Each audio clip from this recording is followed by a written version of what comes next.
Hey,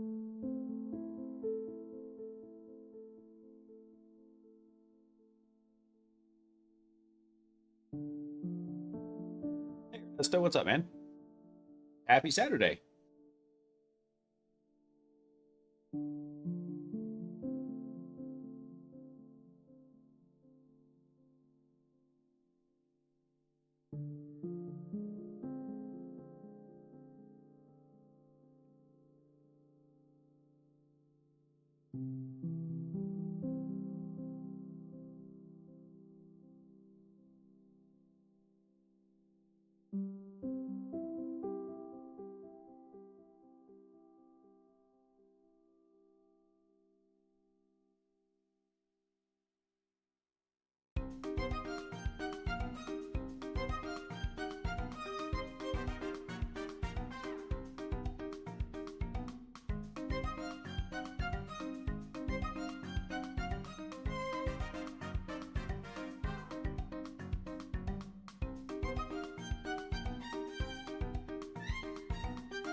Almost time. I hope everybody's having a great day today. Oh, I gotta check out something. Actually, real quick before we start. Hey, Frozen, what's up, dude?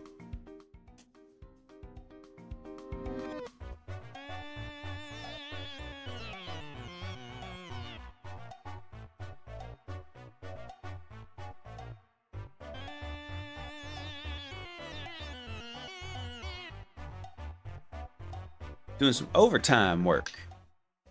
Hope you're getting that overtime pay for it, man. All right, let's kick it off. Ooh. What's up, y'all? What's up with the camera, bro? What is this?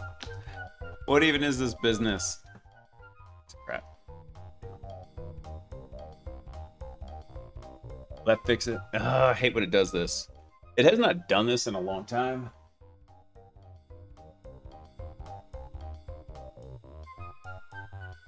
Jesus.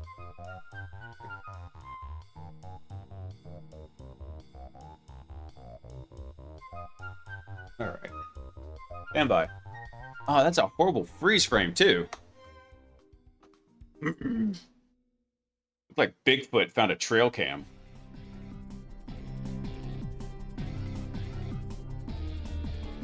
All right, let me see here. That's much better. I need to actually add a marker. That's awesome. All right. So just before the stream started, I went ahead and ran a test through Hackbot just to see what was going on with it. It did hit an error over the exploit agent, but that's to be expected. The main thing is we did hit load pickle, so that's good. Just wanted to make sure we got that.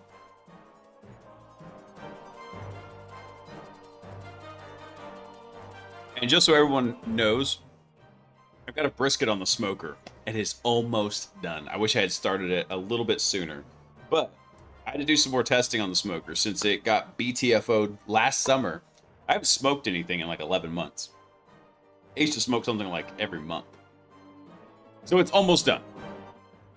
It's almost done. I'm gonna have to excuse myself for a few minutes to go pull it off of the smoker, but that shouldn't be an issue. All right, let's get to it. So now the good side is we've already got everything set up, so we don't have to worry about running the entire exploit chain again. We can just stick to the exploit agent. Awesome. By the way, anybody ever think about that the entire purpose of the internet was to be decentralized, and we've completely ignored that? and consolidated everything to the point where 2 companies can have a coding bug and take out 80% of the internet. Looking at you, CrowdStrike and Google.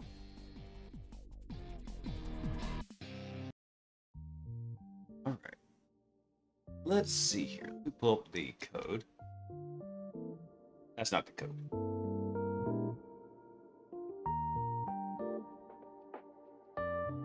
Rearrange this stuff. There we go. All right. So where did we leave off on the exploit agent?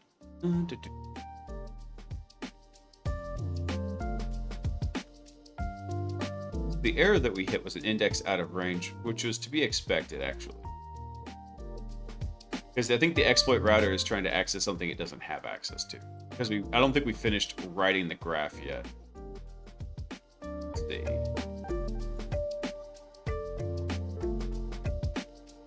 There we go. Return exploit planner. But we don't have exploit planner built yet. I mean, so that's fine. Because what happens here is we hit the exploit router, right? If the tool call was exploit suggestions, then bam, we do that. Okay. Not a problem. How did I... Oh, yeah, exploit suggestions. Because what we did is we actually referenced that as a tool call. So I only work on this on stream, by the way. So on Saturday nights, it takes me a minute to get respun up because I haven't worked on it in, 6 days.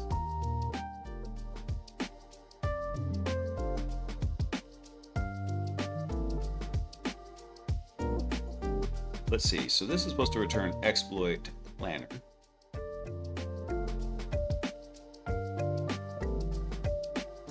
And let me take a look at the graph down here.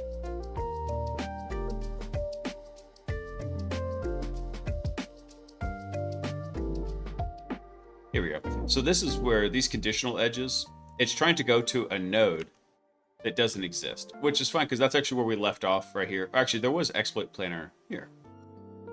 Wait, we did make exploit planner. Did we add exploit planner? We added it.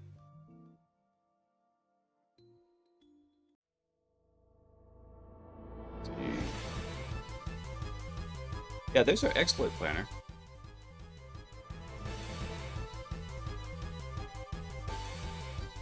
Is index list out of range.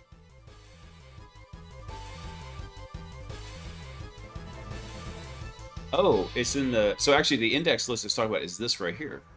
So we need to go take a look at the last message in our stack here. Let's go take a look at that real quick. Collapse a couple of these down. So what was our last message we had here?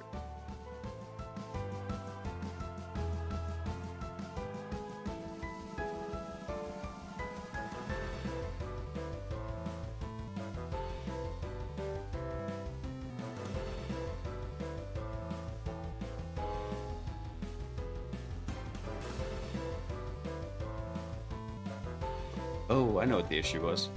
The issue is the steps in how the exploit router is actually checking for these things, right?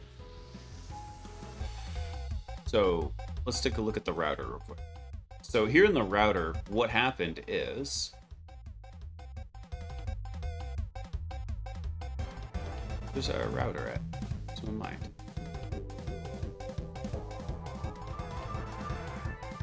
Oh, it's way up here? Okay. Anyway, so here's what happens in the router, right? We extract a couple of helper values, and then it does the first check here. Why did it panic? Because we don't have any tool calls in that message. That's why. So it's trying to access something here. So first thing we have to do is probably check this first. If there's tool calls. If there's tool calls, then we need to nest this above. So let's do that real quick. Let me think how I want to do this. This.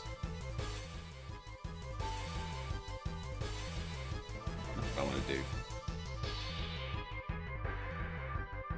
I thought this would move it up.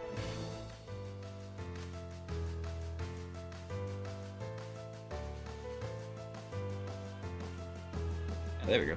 That's weird. I don't know why it split it on the lines like that. All right, so let's fix this real quick. So if we have tool calls, then what we'll do is we're going to check here, and we'll say, hey, by the way, if that is exploit suggestions, then we're going to return exploit planner. And then we'll have an else statement with this right here. Do a quick else, return exploit tool node. There we go. So this will break it up a little bit better, right? We check, hey, by the way, do we have a tool call? If we do, we check and see if the name is exploit suggestions. If it is, then we're going to go send it to the exploit planner. Otherwise, it'll go to the tool node for the actual tool execution. And then otherwise, also, we have a catch in here for if we need to do a pre-flight check. Yeah, I think we'll be good. Awesome. Very cool.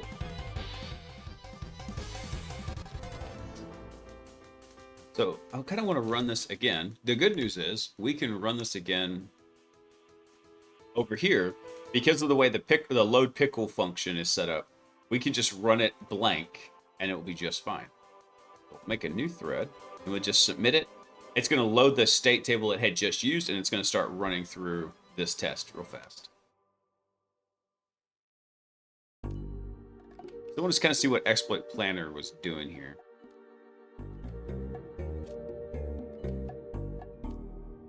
All right, cool. We kind of finished up. No problem.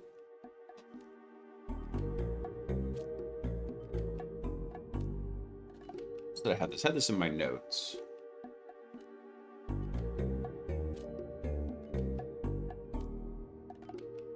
Let's take a look at what we had. So exploit planner. Let's go look at the trace on this. Oh, is exploit planner? No, it's not still running, is it?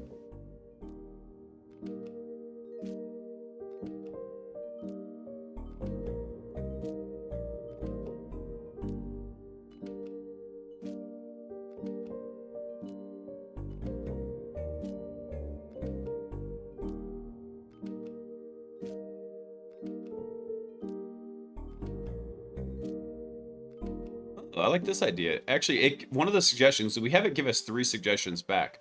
One of these is, which you can't see because of my big ass head, is update the .htaccess file to make custom types executable as PHP. That might work.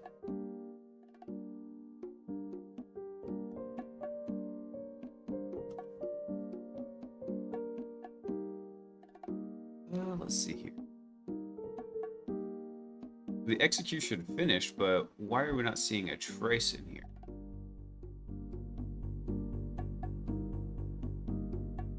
There we go.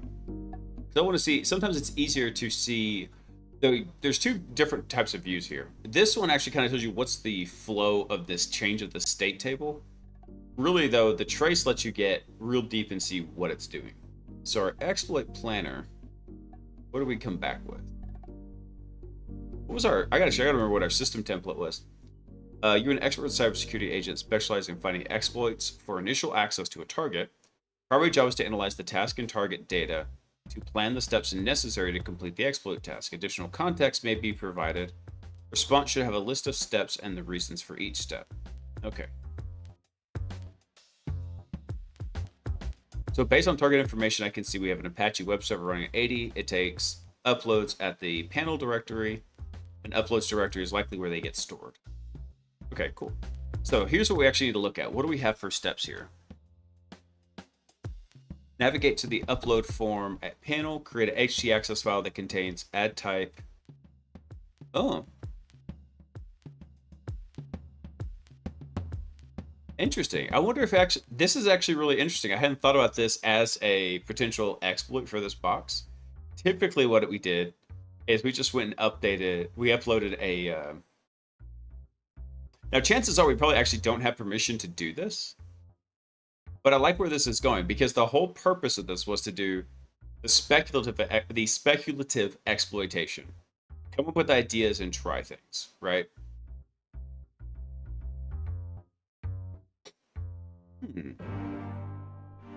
Okay, I like where this is going. Let's take a look at something over in the state table here.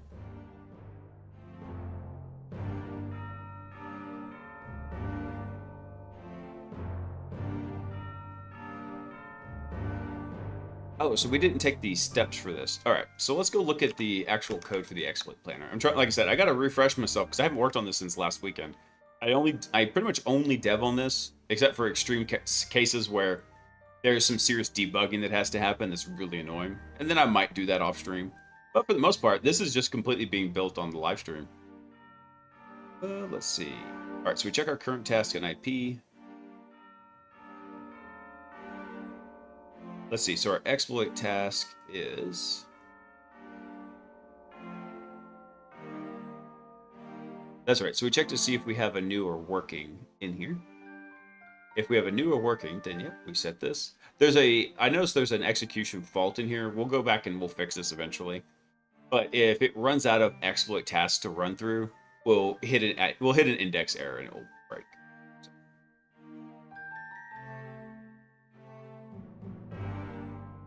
Let's see. So we build our language model call, we send it, we bring it back. And then to our current task, exploit. Where do we get the exploit index step? We get it from up here when we enumerate that information. Okay, sweet. Yeah, good there. Awesome. Awesome, awesome. Let's check out what else we've got.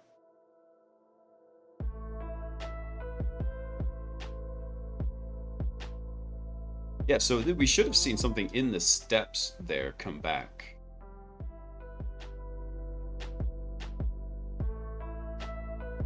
So we extract that out. All right, let's go check and see what we've got in the state table for that, though. So for some reason, the steps... Actually, I'll tell you what. So what we're looking at right here, when we're looking at this is the input to it, right there. For exploit planner, this part right here. We hit view state, then we can actually go dig into it, because this is, I think, what happens after it gets done. So, tasks, then we want to find task 5.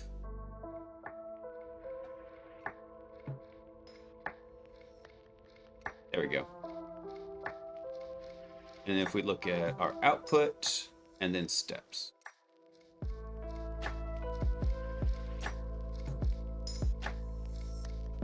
That's weird. Why did we not get the steps back? Oh, for some reason, I see what happened here. So it took the steps and it appended them to the incorrect one because we have an error in the for loop up here. So what's going to happen is it's going to bail out of all of these. But we should have added a break in here on the for loop where it says, hey, by the way, if we find a new or working one, then let's do this. So what we need to do is just add a break statement here, because these steps were getting appended to the wrong exploit task. So we're going to get there's some discontinuity there. Let's save that and then run it one more time, just to make sure we get this going. And the good news is we can just rerun it. Because pickles.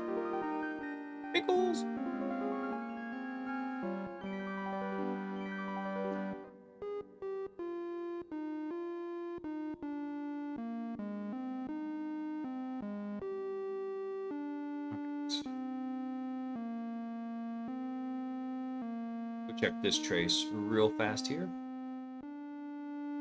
Actually, we should be able to see the output of this too. I forgot, you can see this for the most part. So this is all the input data. If we scroll down past all of this junk, because our state table is getting kind of chunky, but if we come down here, task, there we go. We look at task 5 here. Task 5, first one, there we go. So we have our steps. Awesome. Try direct upload with a PHP extension. So this says create a basic PHP web shell. Like this. So we're not going to use this exact one. It would work. Don't get me wrong. Let's see. I love this. This if direct upload fails, try bypassing extension filter. And it even has the PHP 5 right there. I know you can't see it again because it's all in an awkward position. But this is the original way we exploited this box was we changed the extension from .php to .php5. Nice. Awesome. It's coming along. Can't wait.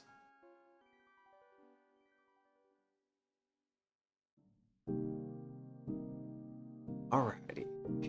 Let's see. What else do we already have in the graph setup? So we had the exploit validator, we had the planner. So what we're gonna have to do is we need to come over here and add a new execution branch where it says, oh, hey, by the way, we've got a new or a working exploit attempt that we want, exploit task. We want to then take that and start running through. So this is where something like this comes in, this Reflexion style agent in here. I may extract this out to its own file. I don't necessarily think so, though. I might just leave this in the exploit because as it sits right now, this is only going to be useful in exploit. There's a chance that this very similar loop is going to be useful for the PostX agent as well. If it's useful for the PostX agent, what we'll do is we'll extract it out, we'll make it a utility, and then we'll include it for both of these in there. But for now, what we need to do is take this and we look for tools and revisions. Yep. Cool. So let's kind of think about how to build that out.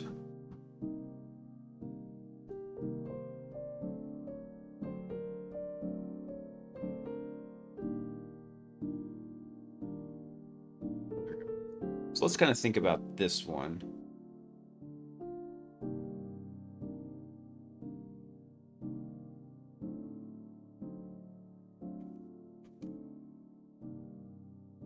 So what we'll do is we'll take in a step. We'll need this to return some kind of a tool call on what we're going to execute and then have it go through this cycle.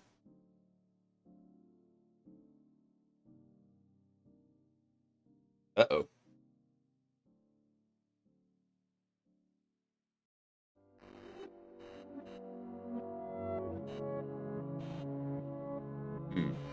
So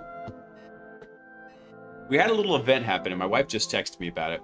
So as I was getting ready, in fact, hang on one second. Let me see if I can find something. Hang on. Let me go into OPSEC mode real fast. Let me check something.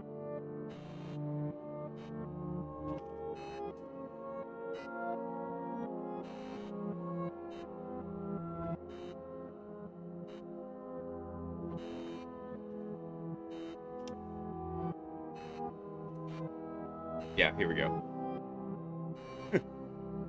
Okay, so this is on my back porch. I was on the back porch doing some cleanup, getting everything kind of prepared, and this extension cord that was coiled on top of this table is the one I would use to plug in the smoker.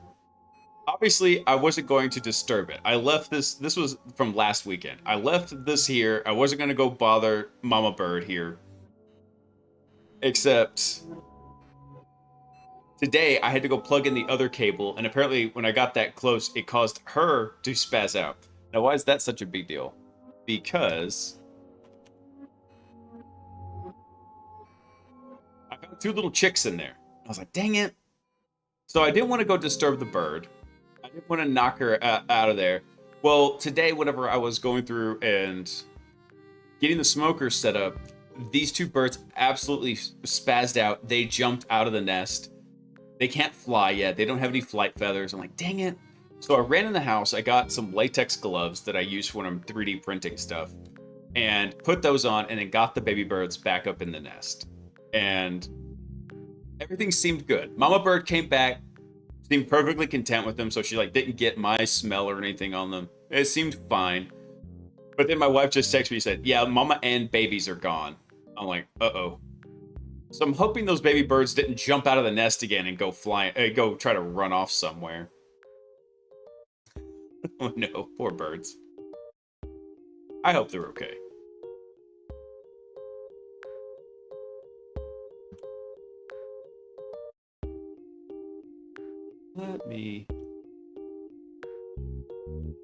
let's make a note here. So we need a planner to execute. The revisor is one other thing we're going to need in here. So anyway, back to the hacks. So we'll have our planner node here. Planner is going to have a hard link over to this we need. Yeah. Let's call it, we'll call it the step processor.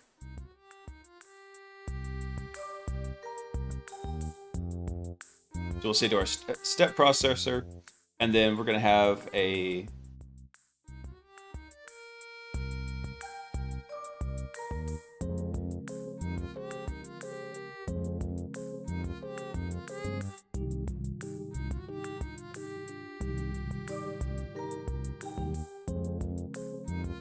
let's see, after the step processor, I think what we'll do is we'll have a hard link over to the tool node here. And literally what we can do is we can just call this our revision step. We can do our revisor, have it come back up here.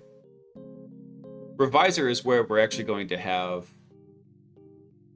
it's going to actually have two jobs here where, hey, by the way, we're not going to, this one is designed to run through and repeat it a number of times and then come back to the user. We want it to actually have some more logic in here where it says, hey, by the way, what happened? Did the step work? Do we need to modify it and then come back? And then the revisor is either going to say, hey, that step worked, so send it back up to, this will be our step processor node, and then come back through the loop. So there's going to be an additional jump in here. So what we'll do is from tool node, we'll just call that the revisor.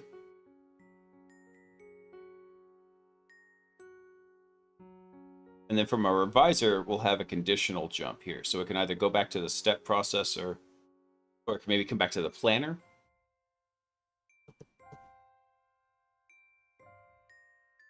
Because one thing we'll want to do is we'll be able to see, hey, do we need to either modify our steps or bail out?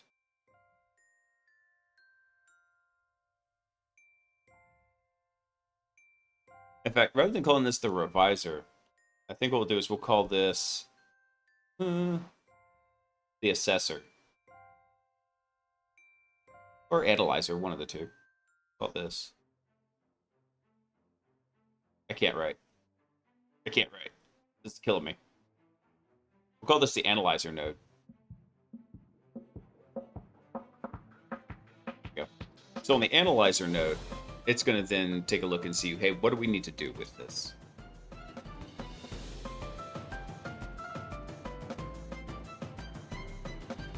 Now, if we wanted to, you know what we could actually do? We could actually make this a subgraph in here.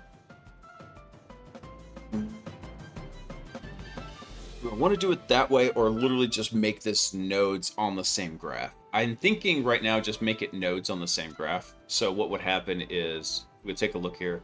We'd see the nodes extend off of this, rather than, like, for example, if we look at Stinger, we see these like collapsed nodes in here, where things are happening.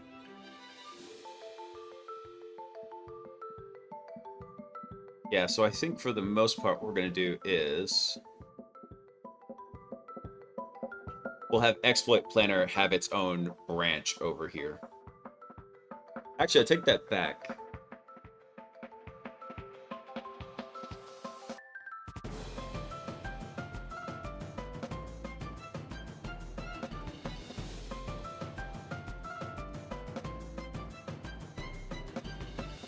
No, that would work, yeah. Because what's happening as we work through this flow here, right? We hit the exploit agent. It figures out kind of what to do. Does a pre-flight check to say, hey, by the way, do we have an initial access payload for this host? Meaning, do we already have code execution? And we have a tool node already set up here, which we do need, because this tool node is going to handle doing some of these other things. So actually, what I'm trying to think how to do this. Actually, I don't think we've even sent anything to the tool node.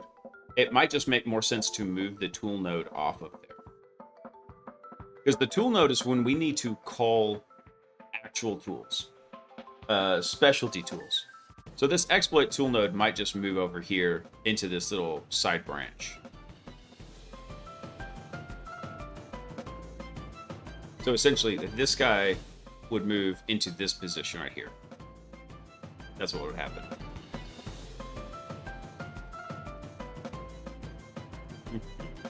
Yeah, I think that would work.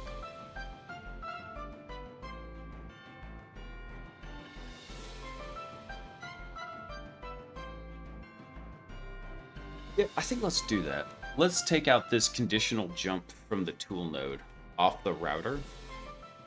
We'll have the tool node kind of be independent. So let's do that real quick. Let's back that out for just a wee minute.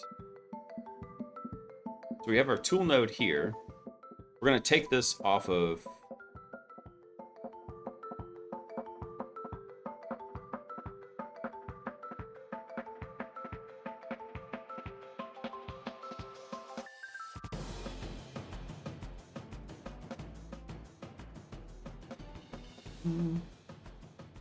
Yeah, I think I do want to take that one off of there. So I'm going to leave it there for now. When I get to where I actually need it to that, I will do that. I don't want to jump ahead too far. Let's see.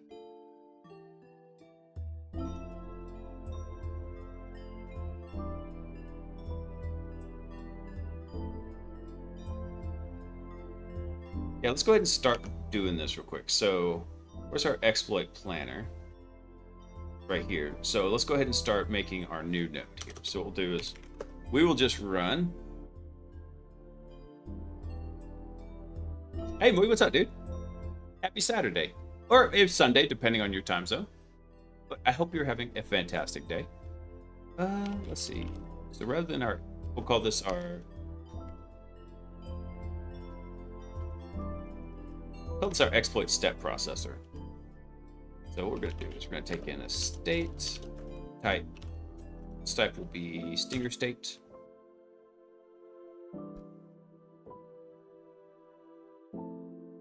Yeah, that'll be good. And let's think about how we want to process these exploit steps as they come through.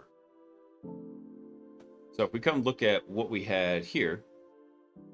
So our exploit steps are stuff like, hey, navigate to the upload form. I think maybe as a first pass,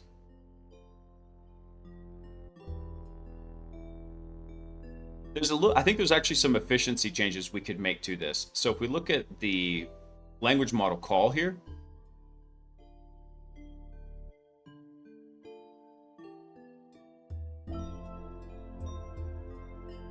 okay, well, I wish I spoke anything other than English, like not anything other than English. I wish I spoke additional languages.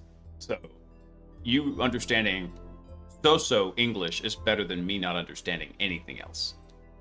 My wife is she's very structured, and she studies Spanish. Her family's from Mexico, but she grew up in Texas where we live, and she studies very seriously. She has like I don't know, 3,000 continuous day streak on Duolingo, practicing Spanish and math. Something ridiculous. All right, so what we're doing is there's a bunch of computer security hacking challenges. So there's ones like from Try Hack Me, Hack the Box.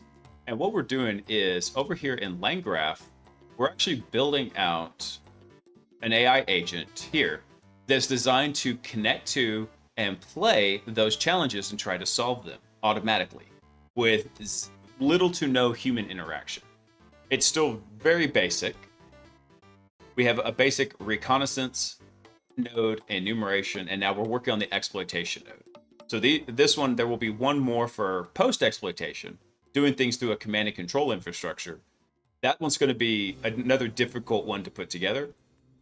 But as we go through this, eventually it will be able to decide its own steps. We just give it the target and some information about it, and it will run through. Right now, we give it quite a bit of information. So like, for example, right now, Let me see if I can find a good example of it. Here, I know. So, for example, in the beginning, hang on. Wish I could just start with all of these claps down. There we go. In the beginning, we essentially give the agent this message that says, here's your task on what to do. And it runs through and it assesses where to put all these. So it says, okay, yeah, this task should go to this agent. Hey, John, what's up, man? This task should go to a different agent. This task, and then actually it has a like a history of what it's done, and it can look back in that history and say, by the way, could I answer any of these questions or tasks for information I've already got? And it will go through and do that. So we've had a little bit of robustness. I want to say quite a bit of having it be efficient in terms of not having to make extraneous language model calls, but also making sure that the calls are efficient and straightforward. So what we're getting ready to do now is take one of these sub agents. Actually, I'll call these Stinger here. Stinger's the supervisor agent. And each of these are like primary agents is what I'm calling them. So in the exploit agent, actually, Recon actually has the best view. Let's look at Recon. So here in Recon, you can really see what the execution format looks like here. So it comes through, and it's very similar to like the Reflexion kind of loop in here. Oh, I lost it. Where is it? Here we go. But basically, it goes through and it checks to see, hey, what tasks do I have available? The tasks get assigned by Stinger, and it executes them more or less linearly. Comes through and says, okay, cool, I'll make a tool call. I'm going to output the format. I'm going to update it in a host tracking table we keep in the state table, and then check to see, did I actually complete this task to satisfaction? If not, it sends it back up here, and then it runs through this loop again. So, very fun stuff. Hey, Bobby, what's up, man? Yeah, dude, have a good day. I'm waiting for some food. I'm smoking a brisket right now. I thought it was going to be done before the stream. It's running a little slow right now. So I might have to step away for a few minutes. If we do, I'll run a long ad break over on Twitch, and then we won't have to deal with ads for an hour if I need to. But it should be really quick. All I have to do is literally just go turn the smoker off and pull the meat out. And we should be good.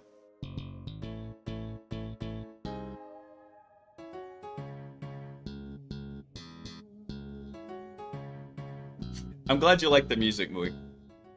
Bobby, I have not gotten to smoke anything since last summer. I had a really big fire in the smoker, and I spent 6 or 7 hours last weekend working on it and fixing it. Getting it cleaned up, getting the rust remediated on it. It was a big deal.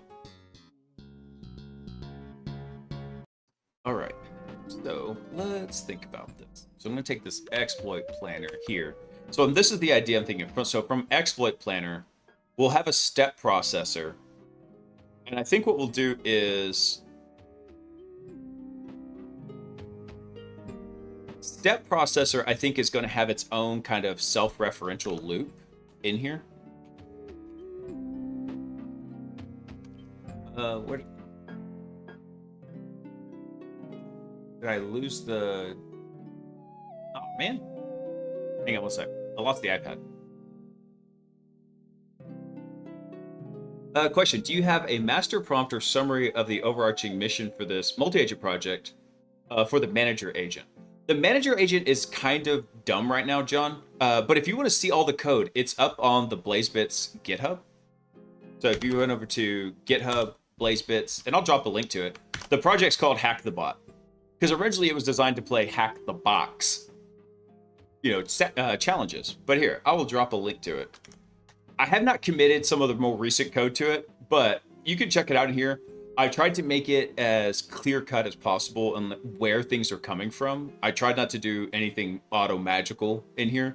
All of the prompts, if you want to see them, are going to be over in, I think it's in utils, and then prompts.py. Yeah. So for right now, Stinger is not very smart. Stinger is essentially doing... closed it, dang it. What Stinger is doing is So we have a user input node here that's designed to simulate user input. The initializer comes in here. Hang on, let me find a different trace, one that's a little bit more complete. Here, this one errored out, but actually it's fine. So Stinger, whenever it comes through, all Stinger does is it makes one language model call and then says, hey, where am I supposed to send this stuff?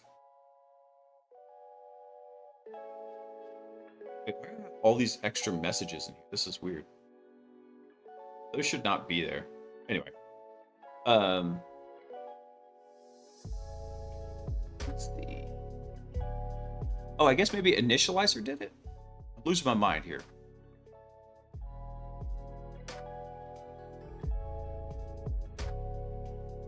No, this is not correct. Something happened to... I don't know what happened to the state table here. It got kind of funky. It shouldn't have a lot of these extraneous messages. Because you see we have... There should be literally only one human message in here. And that's basically to bootstrap the agents doing their stuff. But if you look down here, for some reason, we've got a second human message appearing. But anyway, long story short, what Stinger does right now is it just handles divvying out and routing things to the different agents. Eventually, Stinger will have its own execution paths kind of off to the side here that says, okay, what was the initial target and just basic explanation of the target, like the CTF explanation. So, for example, let me see if I can get one of these to load up. It's the login. Oh, you're gonna make me log in? Damn it. Hang on one sec. Hey, Sisyphus, what's up, dude? Let's see. Like, for example, if I look at the lame box here, whenever you first kick these boxes up, what they tell you is they'll give you an IP address of what to target and an explanation of it, right? So there will be a little bit of metadata we go collect about the box, like, hey, here's the description, maybe here's the machine matrix, maybe we'll provide that, I'm not sure. But eventually, only thing I was actually planning to provide it was this and a target IP address. So we'll handle connecting to the VPN, we'll do all that. Stinger would then come out and say, okay, cool, well, what do we want to do first? And it would start building its own task list. In the beginning right now, we give Stinger the task list. We're testing this on RootMe from TryHackMe. And if you look, all the tasks that happen here, or all the questions that it's asking, these are the tasks. This is where we generated this list from. So right now, Stinger is very simplistic. It's just basically handling routing and divvying out tasks to the various agents. Eventually, Stinger will evolve to generate its own task list and figure out what's up with everything. So we haven't quite got there yet.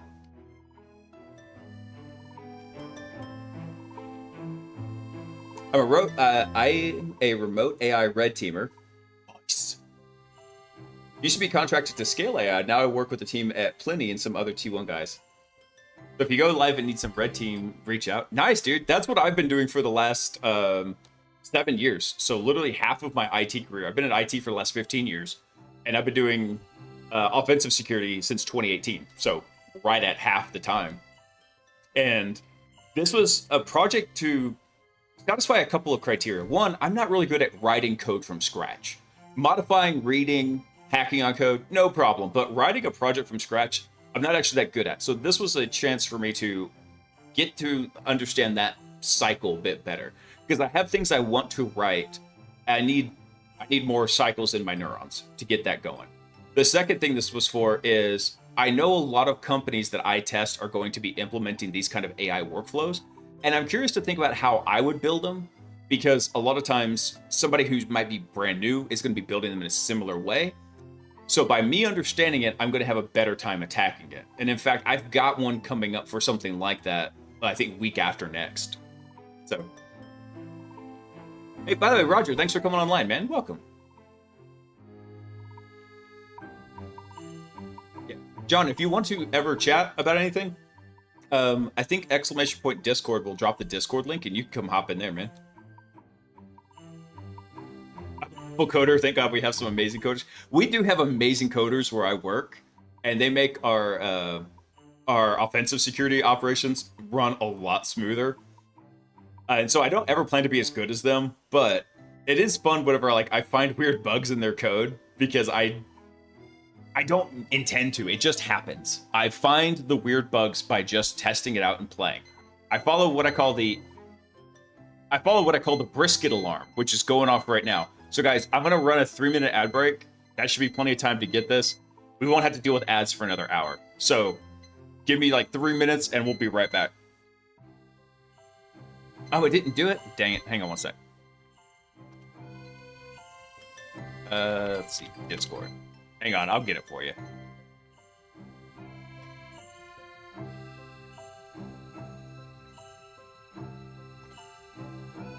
There you go, John. I dropped for you. I guess I need to go fix Nightbot. Anyway, guys, I'll be right back.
All right, y'all, I'm back. Sorry, that took a little bit longer than I expected.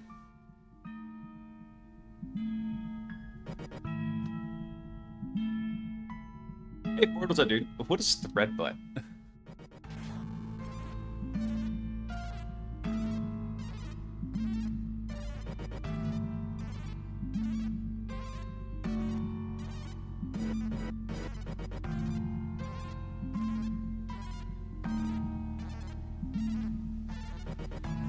Other than the reason, the fact that they called it thread butt, but I don't know what this is.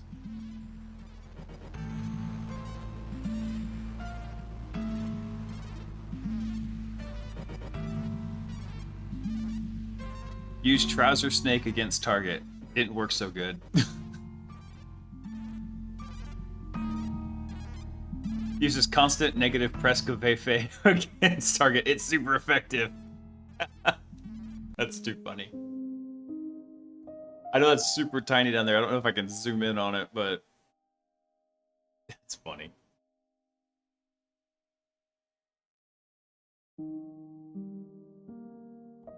Let's see. Okay. Back to it. See where we were.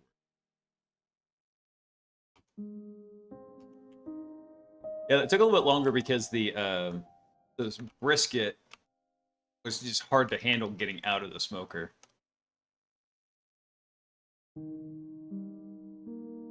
Right, let's see here. So our exploit step processor.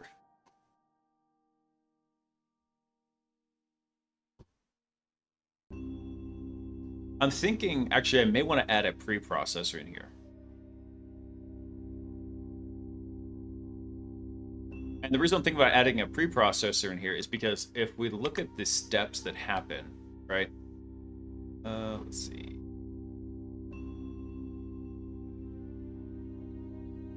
So here's the steps that we have, right? Navigate to the upload form, create a basic PHP file. I like the idea of what it's doing, but from the step processor, we do not always need to go to the tool node. What's going on here? I disconnected again.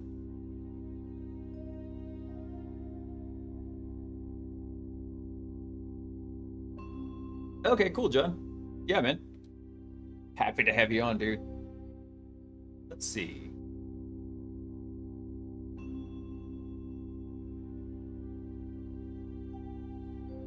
Because here's what I'm thinking. The step processor actually might say, hey, this is something we can ignore in our context. So really, the step processor is going to have a little bit of like a self-referential feature where it'll have its own little loop in here where it's going to do look at the steps, decide if it's something that we actually need to do. It's like, for example, navigate to the upload form. And we'll have to, when we craft the prompts for this, we'll probably have to tell it, hey, this is all stuff that's going to be executed by AI agents and not a human. So we don't necessarily need to approach it this way. Although, in reality, eventually this might be helpful. And the reason I say this is because, just because of the way a lot of modern web apps work with the client-side rendering, we actually probably will need to have something in the future where we're not just doing like get and post requests. We're actually going to have to go render the page and click and interact with it. So probably something like maybe a headless Chromium, or maybe even a non-headless Chromium. But we'll have to have something in there where we can, I forget the name of the tool. What is it? Chromium Programmatic Python. I forget the name of the library. Selenium. Yeah. Either Selenium or Puppeteer. One of the two. We could use one of those to actually go through and kind of run through this. But actually, I think I'm probably going to leave that for maybe the specialty agent whenever we start building those. Because one of the next steps will eventually be each of these agents down here will have a kind of like a fleet of specialty agents they can call that says, oh, hey, by the way, you're specialized in web recon, or you're specialized in Azure or AWS, and we want to go through and we want to run through that. Speaking of, I had hoped Hackbot was going to be further along by now.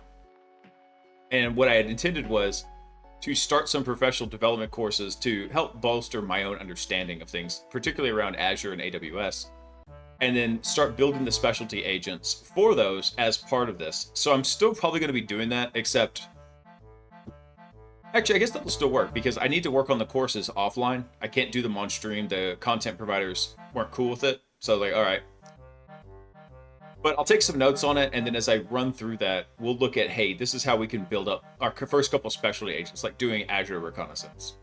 So we might have to throw something like Azure Goat in here as a testing environment later, but we'll see.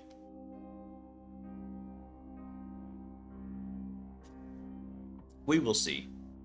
Anyway, back to the current plan. So the exploit agents, let's go take a look here. So what we want to do is let's grab ourselves a couple of little helper functions in here. So we'll get the current task, and that'll be from our state table. We'll do. Actually, hold on. I try to keep the variables a little bit similar.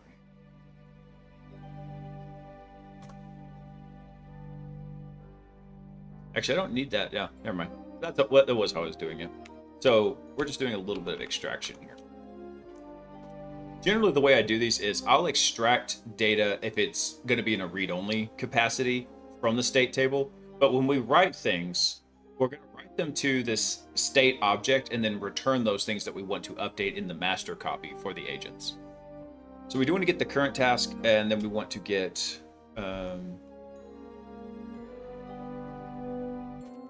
let's get our current exploit task. Oh, you know what I just realized? We don't track that. We track what the current exploit is, but we do not track the current exploit task.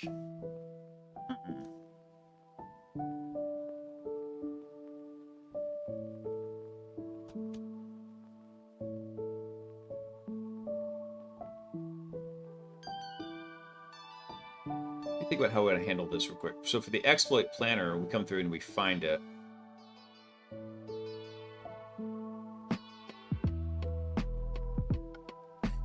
So I want to have a place to track that. The question is where? Let's look at the states set up in here.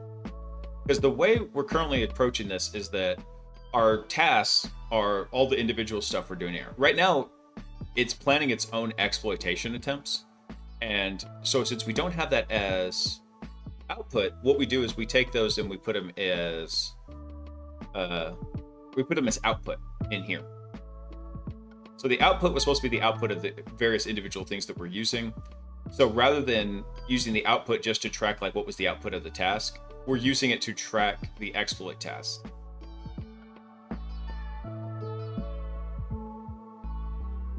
So either I had to expand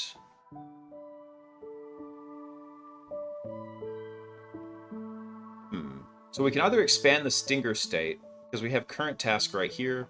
We can also have current exploit task. I want some way to pass that through here though.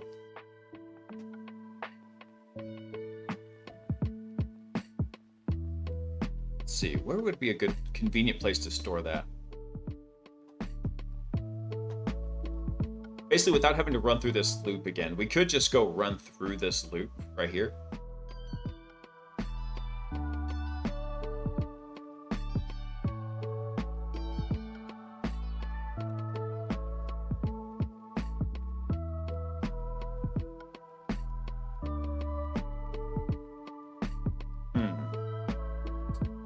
Where should we store this?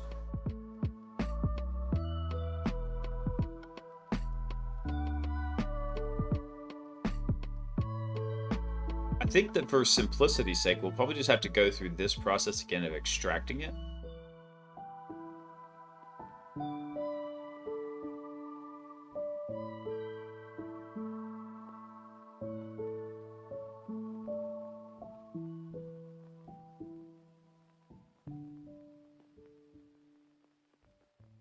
Actually, really, I think actually I want to take out this section here. Because what we'll need to do, I just realized, I don't think we're updating the exploit task to say it's working. So exploit task is a specialized task that we have in here. And it could be a new, working, or validated. So if we get a validated exploit, the rest of them should be... In fact, I think I want to add one more to this. We'll say skipped. We'll make this a valid option also. Because if we validate one of these exploits where it works, we might skip the others. So really, I think that's a better way to do this. We'll copy this whole loop right here. We'll go repurpose it, but we're going to take out this part. So we're going to say if it's working. We're going to say if it's a new exploit, then yes, we want to go through, we want to run the exploit planning for it. Let's see, exploit task element. And then when we return this, we want to do something else real quick in here. So we're going to do the same thing here. So we'll say, actually, hang on. I want to get this code out of the buffer real quick. Drop this down here. There we go. Because then what we can do is take this and drop it in. Because instead of the steps, what we want to do is we want to modify the status. We want to say the status is going to be set to working. There we go. Awesome. So we'll extract the steps from the language model call. We're going to append those steps to it, and we're going to change the status to work. Wonderful. All right.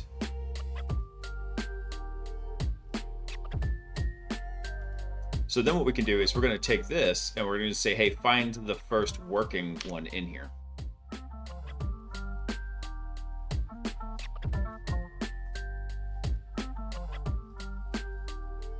No, I do want that. Yeah.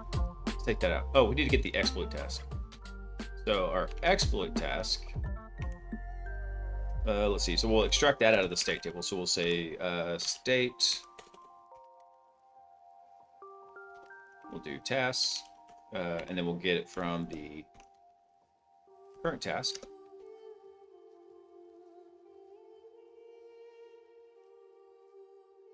Actually, I take it back. That's not what I want to do here. Never mind. What I want to do is just initialize these to none. That's what we did. Because eventually we're going to... I'll add in some error correcting here that says, hey, if this is none and this is none, then we need to bail out. So we'll say none and none. Oop. And then we'll come through and we'll set these. Perfect. All right. So once we know what's working in here,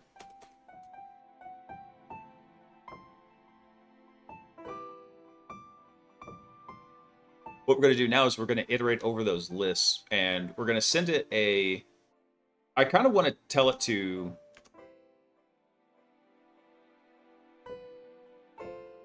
Because the idea here is, based off this kind of like reflexion here, is that eventually, once it comes back to the user, it should be saying, we could not get the exploit to work for this reason, or we want it to come back and say, exploit worked and it has stored the new initial access payload in here.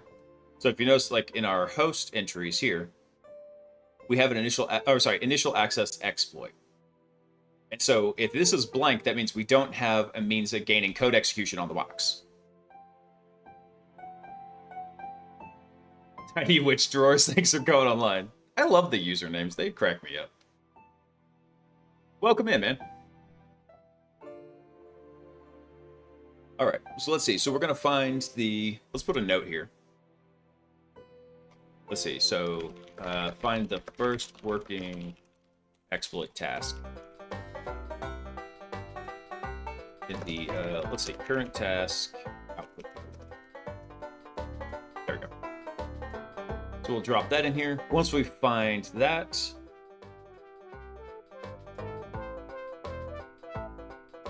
And we'll eventually, let's say, we'll add a bailout where, hey, by the way, if none of these are working, then what we'll need to do is we'll add a conditional jump back over to the exploit planner to tell it to go find a new exploit task. Exploit planner will then have its own conditional jump that says, hey, I don't have any current exploits for this box. And we'll have it basically fail backwards. You won me over with the chat TOS. Happy to be here. Thanks, man. It's true, though. Those are actually very loosely based, mostly stolen, from the Dallas Hackers Association, where when I get the chance to, will go attend. And it's a really great local meetup here in the Dallas area where I live. And just tons of great folks there.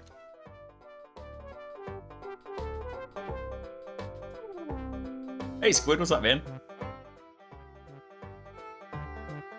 Yeah, especially the one about, like, don't hack the venue, essentially, was we actually had somebody at DHA do that one time, and thought they were being all cute. And as soon as they started explaining the symptoms of what was happening on the network, because we held it at this bar, and they had an open Wi-Fi for customers to use, and as soon as they explained that, I was like, I know exactly what's happening. Some leet script kiddie has started art poisoning the entire network and didn't turn on packet forwarding in their Linux kernel.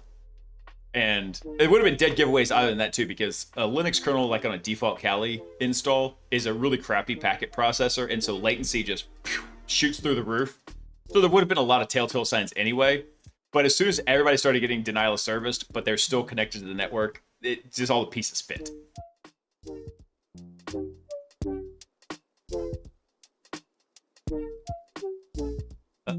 Hey Gabriel, what's up, dude? Is the i73517U good for Windows 11? Yes, all the rules are there for a reason. So look for a different, my old laptop doesn't support Windows 11. Gotcha. First question though, Gamer, is do you absolutely need to upgrade to Windows 11? And if so, like, what's the reason that you need to do the update?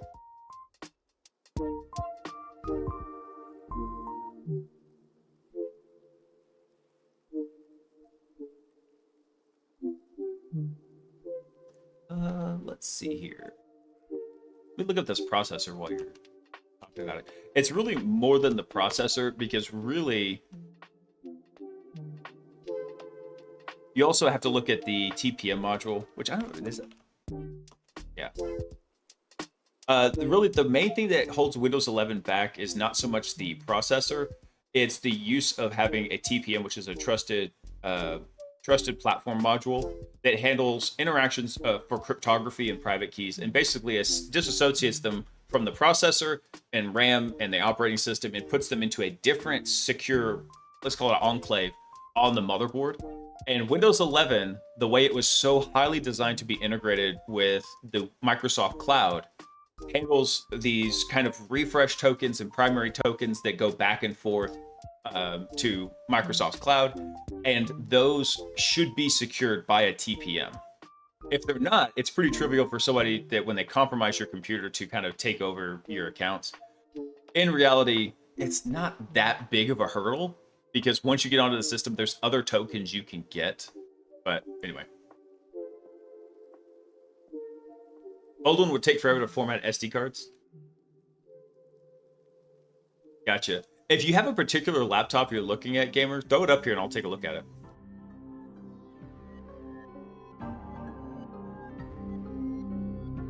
Hey, Bahari, what's up, man?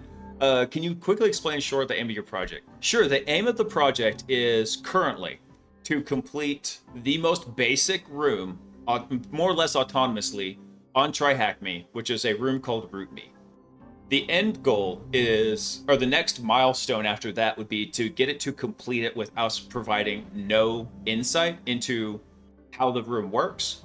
Eventually, the next goal after that is get the AI agent to where it can handle a very brief description, basically some situational awareness and an IP address, and go through and complete an easy to medium hack the box challenge. After that, we'll probably start expanding it to handling multi-box CTFs, something like Game of Active Directory. So it has to then work on pivoting and hopping and tunneling through the network. So that's the eventual goals of it. Right now, still working on the primary agents. Don't know what to look for, opening for anything, mostly looking for the cheapest or best options. There is someone who probably would know better than me, gamer, is Braythorn. Bray, yeah. Is that his name? Hang on, let me see if I can find him, so I can tell you actually what his name is. PC builder.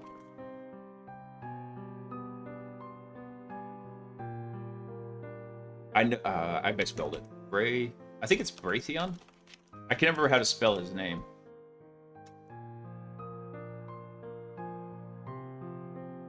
Ah, there we go. Yes, this fella over on...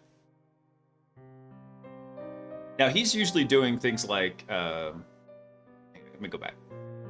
Let me go find his actual channel here. There we go. I'll drop this over in the channel. He may have a better perspective on it. I honestly don't update my hardware very frequently, so I would hate to misguide you in what to look for. But he's always doing like PC part builds. I'm sure he would be open to answering or making suggestions on laptops also. He's a pretty cool guy. And he does live streams over on Twitch and YouTube also. So you can hop in there, you can ask questions in there. That community is probably a little bit better suited to it. So I would just hate to lead you astray, because like I said, I've had this computer for 5 years. I've had this server down here for 10 years. The newest thing in this room is probably just my cell phone, which is already 3 years old. I just don't update hardware very frequently. I try to extend the life of my hardware as much as possible. It is open source right now. Bahari? Yeah. Yep, if you go onto the BlaiseBits GitHub, it's up on it is the Hack the Bot repo right now. I haven't pushed anything to it in a couple weeks. I think I was trying to wait till I got the exploit agent a little bit more solid. And I'm just pushing to master because this is basically a dev system. Eventually the project will change. It won't be Hack the Bot anymore. I'll probably rename it to like Stinger AI or something. But for now, this is basically the dev repo in here where I'm working on it. So yeah, feel free to dig through it, ask questions on it. You can hop on Discord and ask me questions on it. And there's lots of fun people on there to chat with. It's fairly quiet, but it's growing steadily, and that's what I want. I didn't want to explode in popularity and then basically have a zombie town. All right, let's see here. All right, so after we find that current task, what we're going to do is we want it to go through and analyze the task and get it ready. Hey, Dan, thanks for the reception. I got to change that dumb sub alert because I had a different one in there. I don't know why it's doing the wrong alert, man. But thanks, Dan. You know I love you, bro. Do you have an opinion on ChatGPT or Gen AI tools from a data protection perspective? I feel like it's an elephant in the room lately with some of the new projects like Microsoft Copilot. They are a data slurping security nightmare, Tiny, in my opinion. Anytime you've got content kind of like your proprietary stuff leaving your environment, I think it's a big deal. Especially with now, let's look at Copilot since you mentioned that one specifically. Copilot pretty much already does have access to a lot of your data anyway. But I was actually just on a penetration test where I got into a client's environment and I needed help sorting through a lot of stuff they had in SharePoint. So they had Copilot. I popped up Copilot from one of the compromised accounts, and it did not provide that kind of integration by default. Shut up, baby. I know it, Frozen. And so if I went through and I asked it, I asked Copilot straight up, I was like, can you access the files in SharePoint so that I can ask you questions on them? And it said flat out, no. I'm gonna take it at its word for this. I didn't poke it too much. I had a lot of other stuff to check on it. You can provide links to stuff in SharePoint. If it's public, then yeah, Copilot could access it. I think something like recall was going to be a little bit more of a challenge there, even though that data is stored internally. I know as a penetration tester, if recall was enabled on a laptop, that would be the first thing I went and installed. Similar agents are already available or not? I think there's some other guys that have been working on stuff like this, Bahari. Like, for example, the Expo guys. Expo. Let's see. Bug. TAI. So this guy right here, Expo, is going through, and these guys are working on something where it's actually going through and it's gained quite a bit of rank up on a bunch of the bug bounty systems. So it's kind of interesting. I haven't really dug into it though. That wasn't the point of emulating a lot of these systems. The point of this was a development project for me to learn how to become a better developer, and to go through the AI development process to understand what my clients are going to be implementing and how they might be implementing it and where I could potentially break it. So it's kind of interesting. Actually, I want to go take a look at like what they're doing here. That's a pretty big team for what they're doing. I didn't realize they had so many. Let's see. They've got 1, 2, 3, 4, 5, 6, 7, 8. So they've got 25 people on staff for this one thing to hit like the top of the basically hit the top of their bug bounties. Let's see. I've heard the pen test is asking for info on a doc title. Getting that last person to the edited doc and using that to pivot for access. That's a good way to do it too. There's actually a really cool project called Nemesis. Let's see, Nemesis, GitHub. Let me see if I can find it. Yeah, it's from Spectre Ops. It's from the guys that basically did all the ADCS exploits. Will Schroeder, Harmjoy, and then what's the other fella's name? I'm drawing a blank. Yeah, there's Harmjoy. Let's see. Lee Christensen, yeah. So Lee Christian, those are the guys that did the big drop on the ADCS exploits when those came out. And this is another one of their projects. And basically you could think of it like a AI enrichment pipeline where you should, like say you find a lot of files or documents during a penetration test and you want to go triage them and look for certain things. That's essentially what they're going for. It's going through a big rewrite right now. I don't know if they've released version 2 yet. I know they're working on it. But this is something cool too. I actually want to try and see if I can get Will or Lee to come on for another interview. And also Cody, who wrote Mythic C2, I wanted to get him back on for another interview when we start on the post-exploitation agent. So he could give us ideas on, hey, this is how you want to approach it. Here's the things about Mythic you want to learn and potentially work with on it.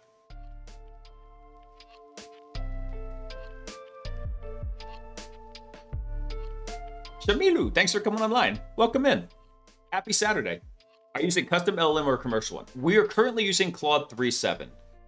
Eventually, and that's just for simplicity because I have a ton of Claude credits. Eventually, though, the language model will be abstracted out a little bit to where you'll be able to use any of the AI models that are supported by LangChain or LangGraph.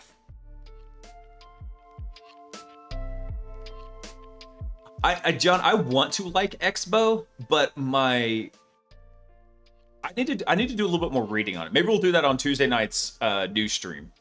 So I stream on Saturdays and Sundays, and we're doing either some kind of CTF or security work where we're exploring things, or working on Hack the Bot. But also, maybe we'll take a look and we'll dig into Expo and we'll try to find out some more information about it because I want to like it, but also my BS sense is tingling. It's not perfect, but I've been doing this a long time. It's pretty good.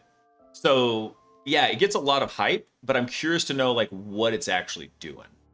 I would like to get a little bit more situational awareness around the project.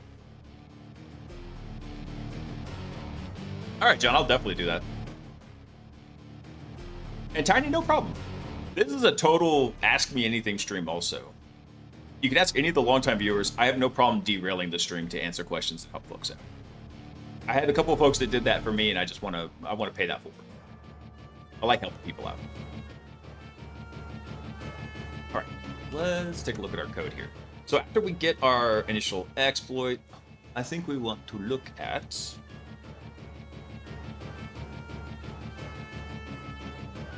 I just realized something though. So in our steps... Oh, we do have an exploit step. Okay. So we do need so actually we will need to make a preprocessor in here because I forgot about this. Like I said, I only work on this on weekends. Sometimes I forget exactly what I did.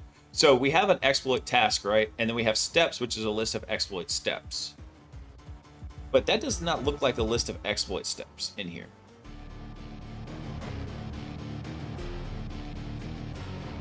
Let's see. And this was largely a placeholder class, so we can basically change how it's going to operate. Let's see. Status. I think actually rather than doing a status on here, what I may do is in the exploit task, I think what we'll do is we're gonna add something to this. We're gonna add a field and it's gonna be we're gonna call this current step, and we'll just define that as an integer. And so this integer value here will just keep track of, hey, where are we in this array? So I think that will be probably the simplest solution for that. It's one of the things that I really admired about the InfoSec community. What's that? The BS detector, Tiny?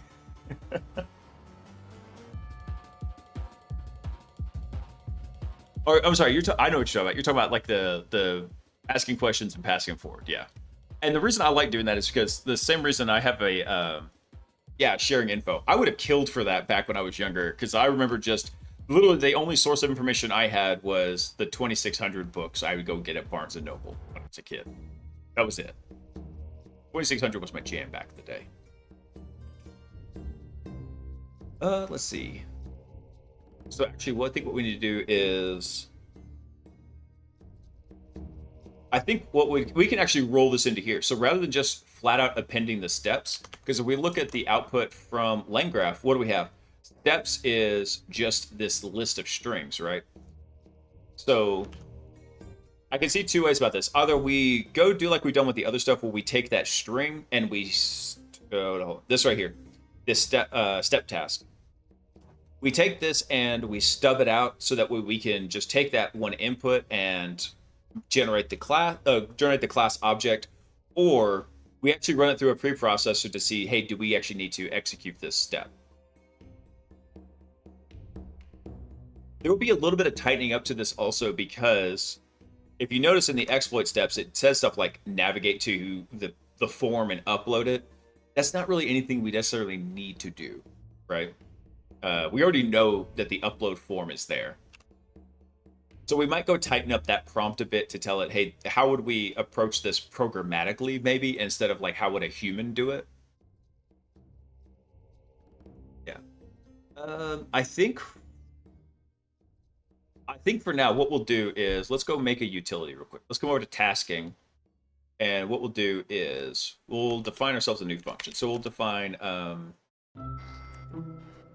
going to call this the exploit, I'll call this, yeah, we'll call this get exploit step. That's what we'll do. And so all this is going to take in is we'll call this a step task. This is going to be a string type in here. And what this is going to return is an exploit step. So we'll need to import that. In fact, this is not string, this is str. Let's see, import from states, yes, import that one. And then what we'll do is we're just going to do a quick return here. And what we'll do is we'll return an exploit step. And then for this, our step task is going to be our step task, just like that. And then what else do we need? We need a status. So the status we're going to just initialize as new. And then what else do we need? We need an empty list. So we'll say tool is just going to be a blank array here. And then same thing for output. That is going to be a blank array. And then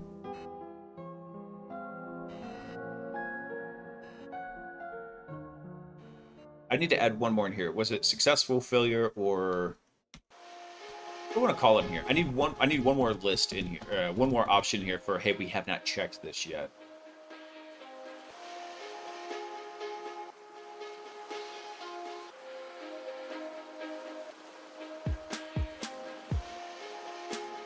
In fact, we could just do, we could actually probably just replace that with status. We don't necessarily need a verdict.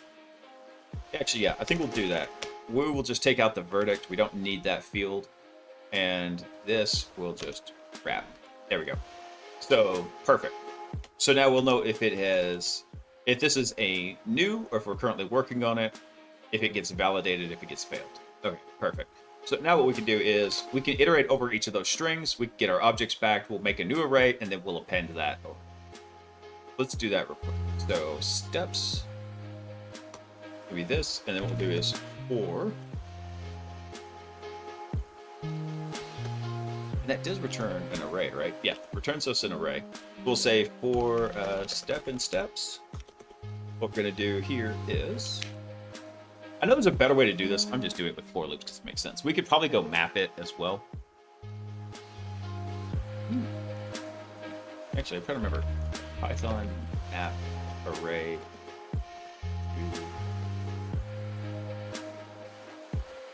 Yeah, because array does have a map function in here. Maybe that's what we want to do. Look at the little AI preview. So we have our sequence. If we square it, yeah, we could just do that.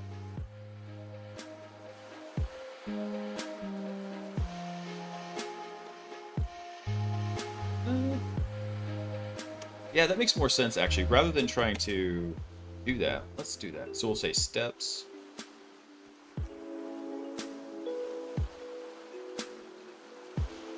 And what we'll do is we'll make another one called exploit steps.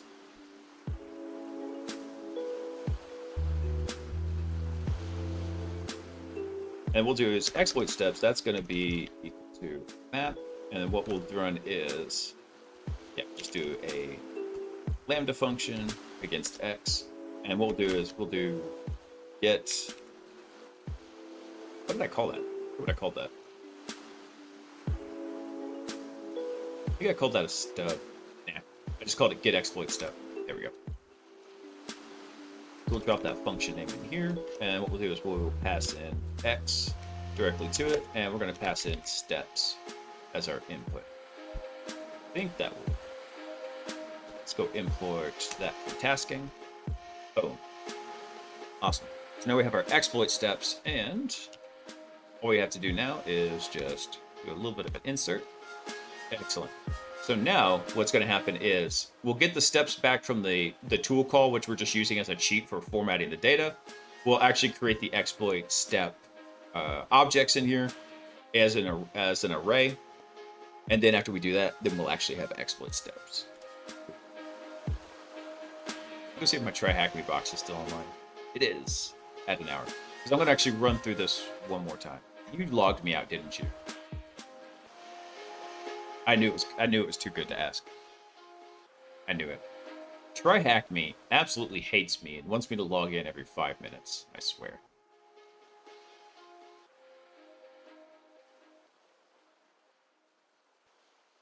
There we go.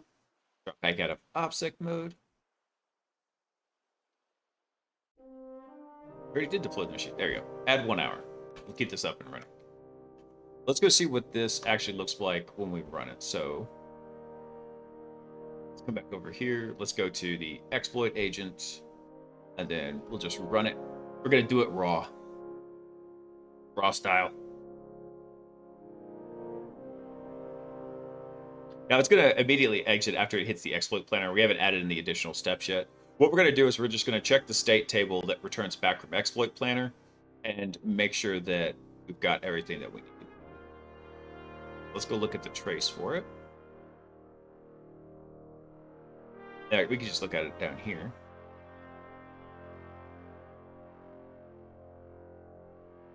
A lot to scroll through. Here we go. So finally, there's the output section. I need to submit that as a feature request to the guys over at LangGraph. Like, hey, I want to be able to collapse the entire input and output section.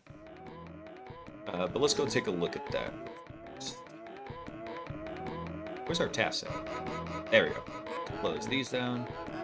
All right, so we're looking at task 5, output of the first one, and then our steps. Oh, that comes back as a map. That is not going to work. I forgot, that comes back as a map. We need to... So, yes, let's not map it. I'm getting my hands dirty on the same idea you have. Awesome, man.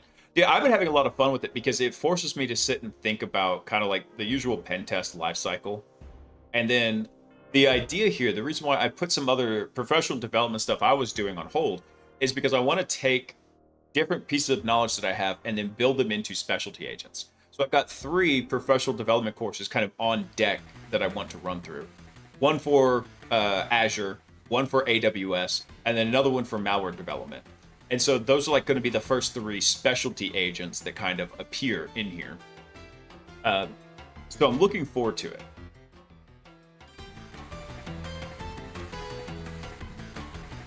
All right, so this is not good. So I like the map, but what I need is I need to return that. And there was a catch to this. I remember doing this with map objects. So I think we actually need to wrap that as a list. So we'll take that, cast it into a list. And then I'm going to run through this one more time. Because that is a very critical piece of information to have. So let's run it again, and we'll let it do its thing real fast. Yeah, it's been really fun. I really am glad I picked... basically, LangChain and LangGraph were kind of arbitrary choices. I just picked them because they were popular. So it's actually been really nice to work with. The studio and Langsmith, they've all been really cool to kind of experiment with. God, it's so much to scroll through.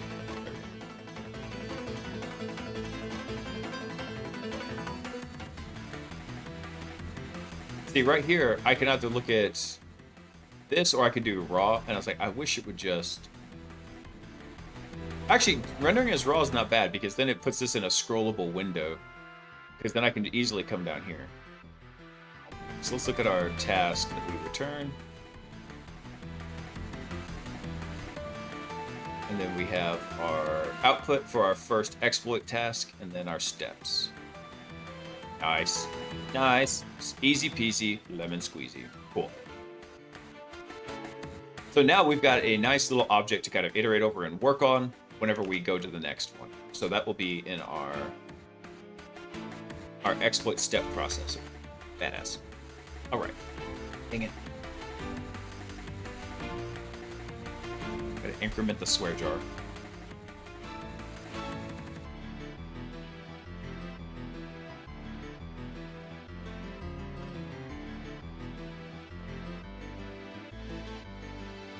Let's see here. Let me think about this real quick. We had the planner, we had the step processor, and then our tool node and analyzer.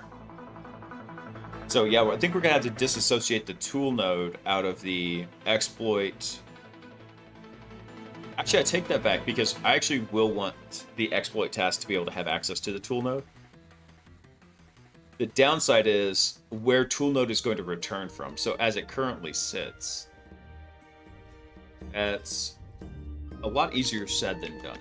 Because if we look at the way the graph is set up, we can also just make a second tool node. So we could have our regular one over here, and we could have a secondary tool node defined over here. It's not a big deal. The difference is how are you routing it through the graph? Because right now, exploit tool node doesn't have a return to it. Typically, this would go through something like in recon, for example. After a tool gets executed, it goes through an output formatter, and then a host update, and then a recon right here. And really, the output formatter is just for like a gotcha, but it doesn't really do a ton. It's there for future proofing in theory. So what I'm thinking is we'll probably have to just add a secondary tool node. So probably what I'll do is I'll probably, for this loop that's going to happen off of here, let's see, for exploit. Actually, I think what I'll probably do is I will prepend these. Instead of calling these exploit, we'll call these exploit step. So that way we'll know this is part of a secondary workflow that's happening over here. That'll make it a little bit easier to logically separate. So let's go do that real quick. Let's go update the graph. So we have our... Let's see, there's our exploit planner. So this will be exploit step planner. And I'm going to put a little note here. These are, let's see, nodes for executing exploit steps. So we'll throw ourselves a little note in here, and then we need to make one more update on the conditional jump here. There we go. We need to update this line. Exploit step planner. Perfect. Excellent.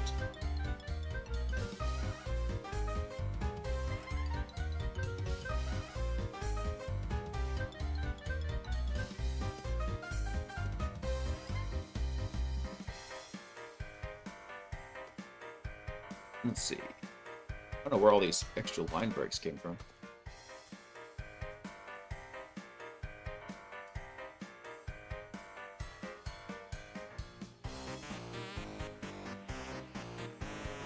Where's the scope from the outer scope? Why is it complaining about that?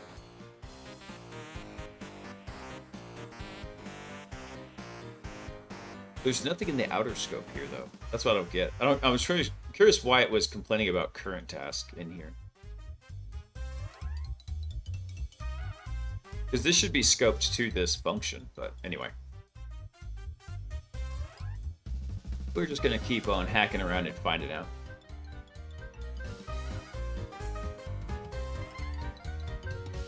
So after we get this step in here,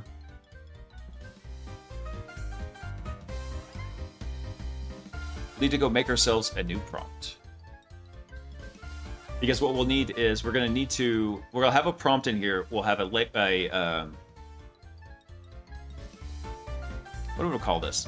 What we'll do is we'll have a prompt in here. We'll say we want the language model to determine do we skip this task? Or no, actually, I take it back. Basically, it's going to be very similar to like the rest of our tool calling nodes in here. So we'll go build a language model object with all the tools associated to it. We'll make a secondary tool node in here with all those tools on it. And then we'll have anything. Yeah, I think that'll work.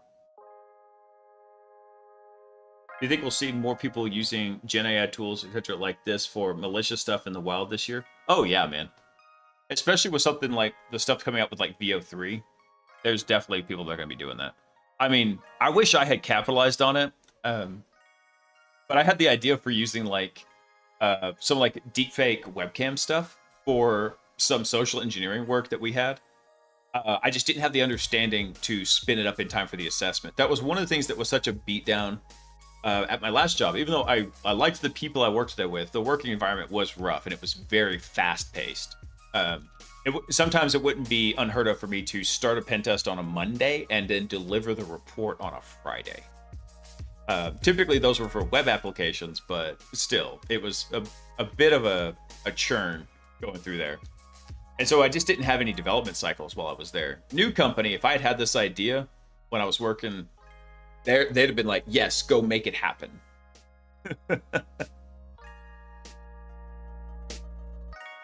I think this combined with the price of Bitcoin will make this this year difficult for Blue Team. Yeah, probably. Because what's Bitcoin up to now? Like 110,000? Nuts. Okay. Let's see. So once we get the exploit step,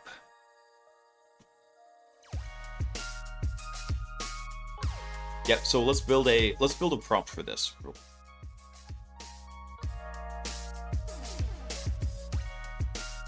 Let's go define a new one. So what we'll do is we'll do get. Let's see.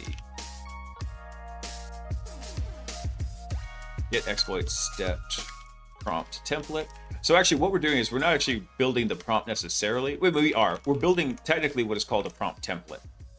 And when we build this, what's going to happen is it's going to insert these placeholders where we can come in and inject values for the node. So we'll go through and basically all of the logic is in the system template, and then we have the placeholders for the data that we want to process in the user template.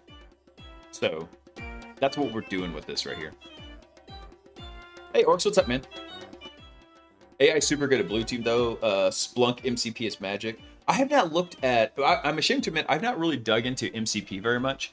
I haven't had a need for it, really. And the reason I say that is because I had already... The MCP was released after I had already started working on this project with another tool called RoboPages. So RoboPages... hold on. The wrong button. There we go. So RoboPages is a tool from the guys over at Dreadnode, and they do a lot of AI security stuff. And it was a tool calling server set up to run all your tools in Docker. So this is what we're actually using to power the tool nodes in Hackbot. So we can go build in, we can customize the YAMLs, we can control the file and data structure for these various objects, and get them to execute and get basically the standard output back from it. But if we need to get certain files, then yeah, we could do that as well. So I'd already started working on this project, and then MCP came out. So I haven't dug into MCP because I haven't needed it right now. Chances are we probably will need it in the future for maybe some specialty tools. I just haven't needed it yet, so I haven't dug into it. Although Splunk is really cool, though. I know Sentinel-1 is doing a lot of work with behavioral analytics using AI. So one of the things I've been doing is whenever I create payloads, and especially if something needs to be clear text, like something maybe with PowerShell, is I'm giving it like fuzzy, happy names in there. And so like, or if I build like a binary payload, I'll explicitly put unobfuscated strings in there that are like happy, warm, fuzzy things. Because if you think about how it's trying to process these things, it's putting it through a very large, multi-billion dimensional matrix, right?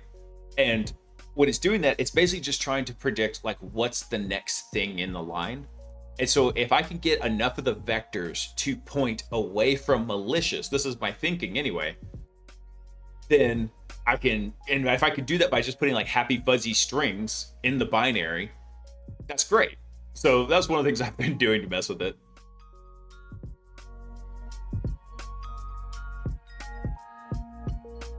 Yeah, actually, I got the idea, and now, granted, it was not like usually an original idea. Someone else had come up with it before me, and which is usually what happens to me. I think of an idea, and someone else like, "Oh yeah, cool, they thought of that 3 years ago.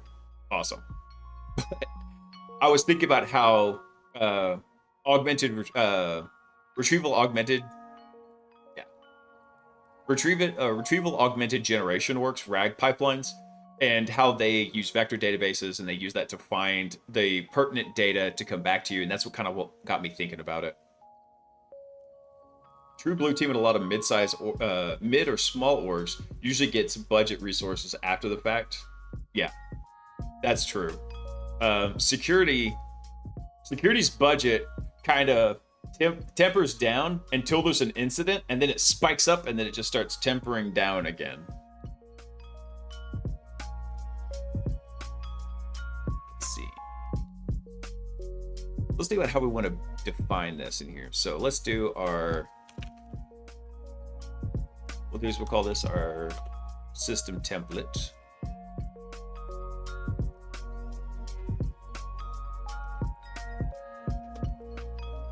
The system template for this actually might just be really small, basically saying, hey, here is what we're doing. Determine from the tools provided what we can do with this.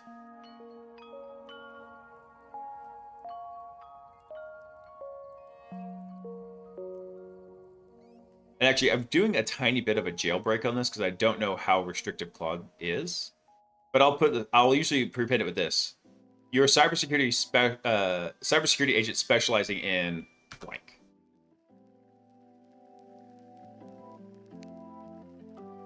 So we'll start with that. Specializing in...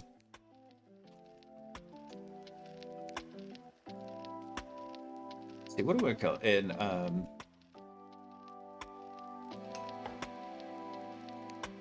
we'll say executing sequences of tasks. Actually, I haven't tried this yet, but I think there is a way to get multiple tool calls back. To gain, say, initial access to a target system. The prompting in this is honestly probably pretty trash, and I know it's something we're going to have to refine in the future. So we'll say analyze the given task.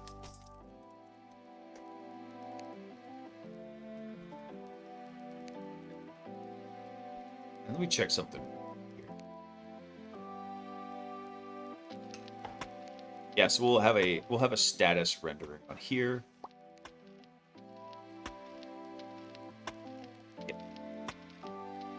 And determine the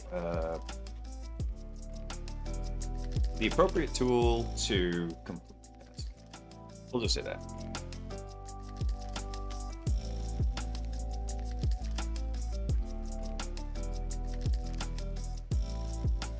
I'm trying to think if there's anything else. I'm trying to think if there's a way to wordsmith in here, telling the language model, you might just be able to skip this step.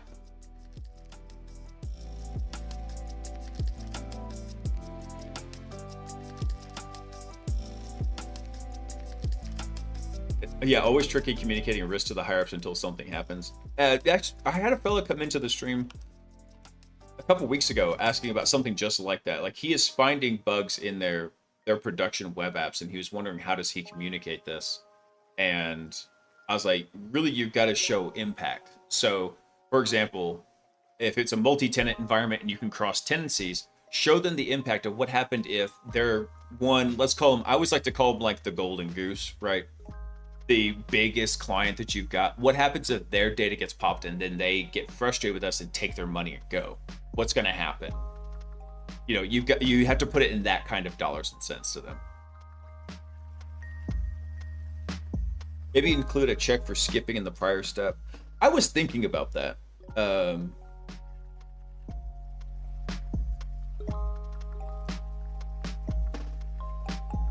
At the same time, I know if I was doing this exploit, and this is the one thing that made me think about this. If I'm looking at these exploit steps, right? Navigate to the upload form here, create a PHP web shell, rename. Double extension fails, try using alternative PHP extensions. I do like that it did this, because this was something actually I was going to have a different, basically like the review node handle, which I thought was pretty cool. So not only did it actually plan it, it actually did a little bit. Now, granted, this type of exploit, basically a web shell upload, is very easy to pull off. So planning this out, it's kind of simple. I like that it's done this already. eventually there will be like a fail out logic in here that says, hey, the language model is failing. The agents are getting stuck. Ask human, what do now? We'll eventually add that into the whole process. But for now, I do like what it's doing here. I like this. So it says if HT access fails, try using null bytes in the file name. Null byte injection fails, try using upper and lowercase combinations with the extension. This is great.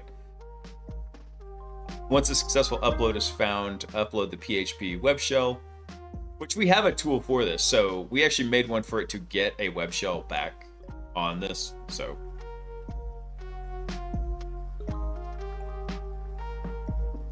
it actually does look like a pretty solid plan. It's more solid than I was expecting, to be quite frank. Where I'm working at, the trickiest part is working with the devs. Typically having someone sign off on a risk moves the conversation a little. Yeah, that's one of the main things you have to also recognize, even as like when you're working in offensive security, is that we cannot affect change in the client's environment. They are fully within their rights to accept risk. We cannot make them avoid all risk, and some risk should be accepted. There's never zero risk. And even if the risk is low, sometimes you run it and the probabilities just don't work in your favor. So it could have been perfectly valid to accept the risk on something and then it not work.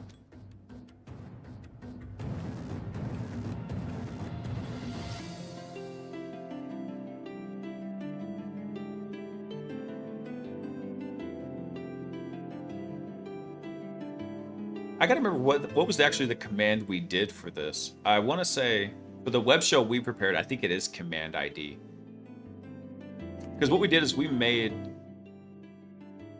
what did we make in here? We made a couple of YAML files for this. I'll get to that later. I don't want to get distracted. But let's see. Let me bring this over a wee bit here. Let's see. Specialized in executing sequences of tasks to gain initial access to a target system, analyze the given task, and determine the appropriate tool to complete the task. Okay.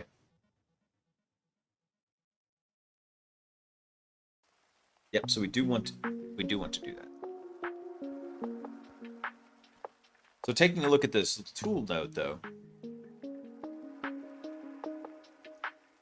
So what we want to do is, I think we go through and we're going to need to, once we find the current exploit task, we're going to need to go find the current step. So we'll need to add another iterator in here to go find all that.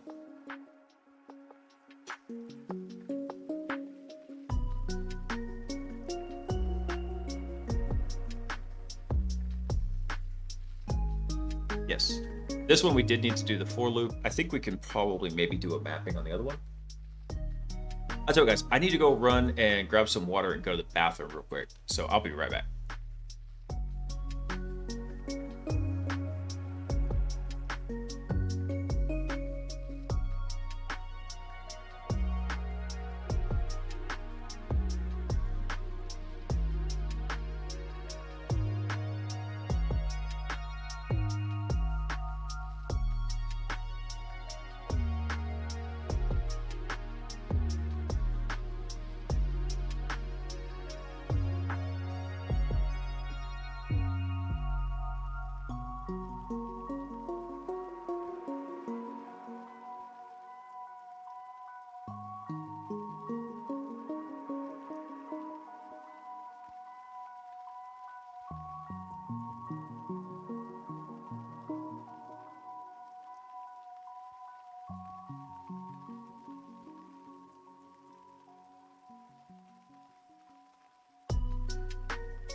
Alrighty, I'm back. I'm back. Also had to go check on the smoker real quick, make sure it finished shutting down properly. Which framework is better for this type of agent? I'm using AutoGen, but it takes considerable amount of time to solve problems.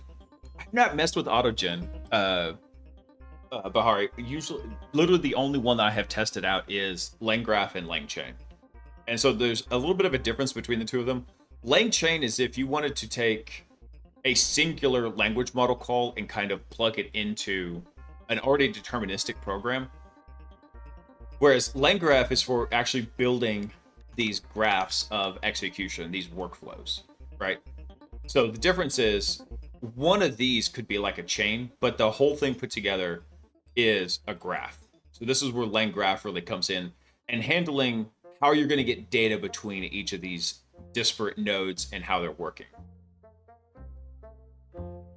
Hey Dan, I was smoking a brisket for the first time in 11 months because the smoker caught on fire real bad. So I had a lot of rust remediation to do. And in fact, I think I've still got some more to do on the inside. So I got to go through and clean up the brisket a little bit. I should have covered it all the way with foil. Shouldn't have been lazy.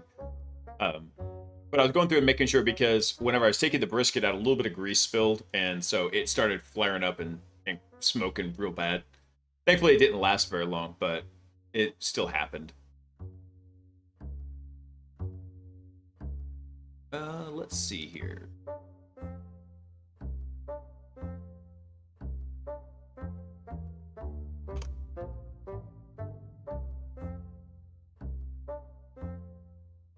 All right, so after we get the exploit task, what we want to do is go get our current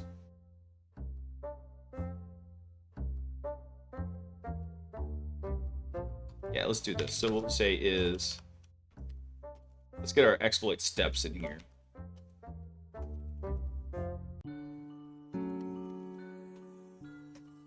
So exploit steps is going to be, let's extract that from our exploit task.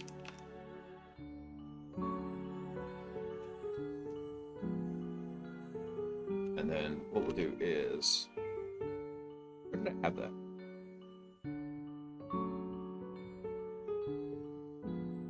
Yeah, we literally just had the steps in. Okay, I had to make sure I got the correct key in here.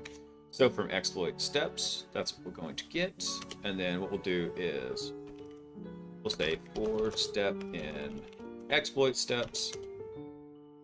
We'll do a check to see if the status is new on this.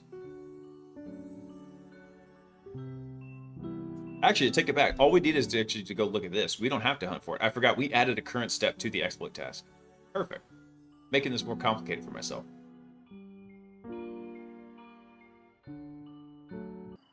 So what I'm hearing is dinner's at your house. If you can make the drive, man. But unfortunately, after the stream is done, I gotta go cut it up, get it put away. I gotta get myself cleaned up because I smell like smoke from being out near the smoker all day. So I don't have to try and take a shower before church tomorrow, and then get the rest of the house cleaned up. Because I have to clean the house before Father's Day. Which is kind of funny.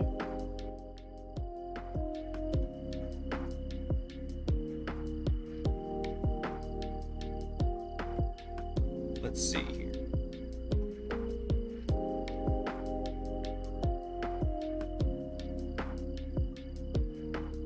So I think this is pretty much all we need in here to complete the task.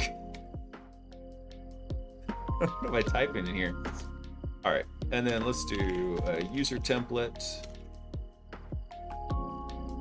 Oh, this is not correct. This should be an equals here. Yep. We'll do user template. That is going to be the same thing here. So the user template will have kind of this faux XML that's happening here.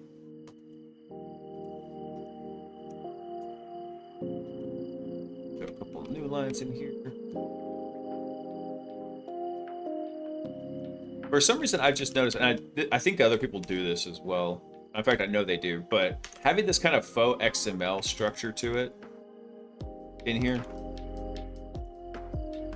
kind of helps it kind of understand a little bit better where each of the individual parts are, especially if we have something like if we had 3 different pieces of data in here, what we're doing. And I think I'm trying to decide if I want to add context to this. Let's look at the states real quick.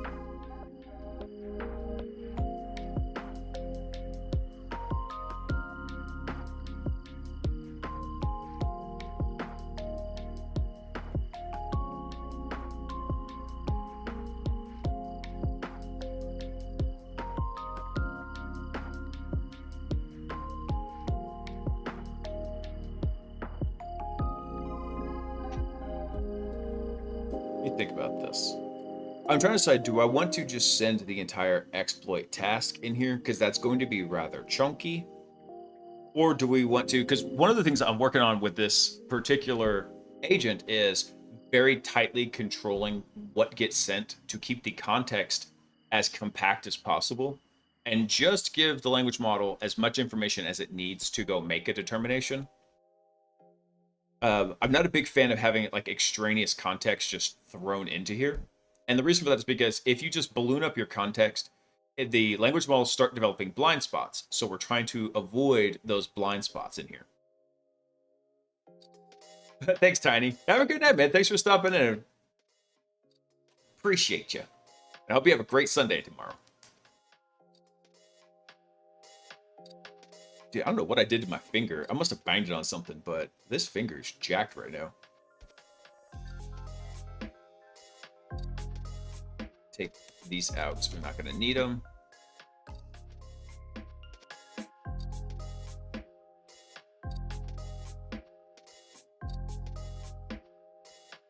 I think really, instead of sending the entire...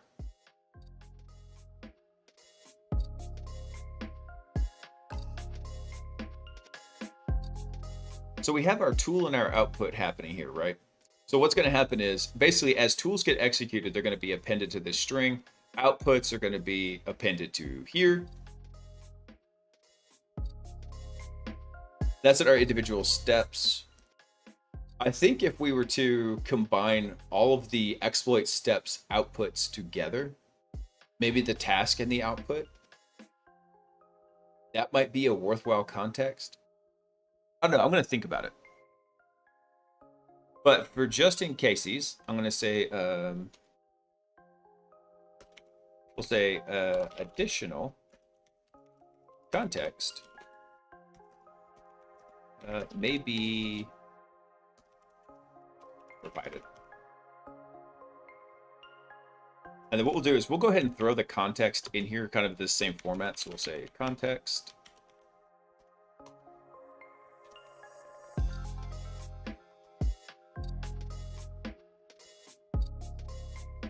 Get that wrong, backslash. There we go. And then let's close up the context.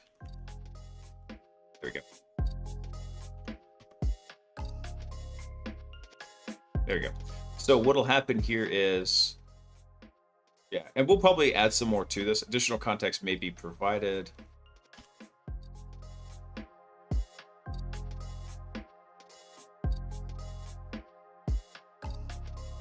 Yeah, I'll have to think about how I want to run through this. For our first pass, we'll leave it like so. And what we'll do is we can take this out because we don't have to actually iterate over the steps.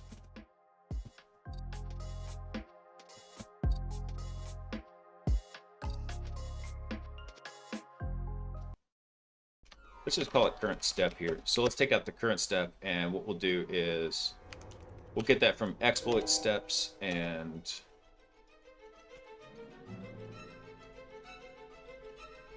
oh no, sorry, this is not from exploit steps. This is from the exploit task.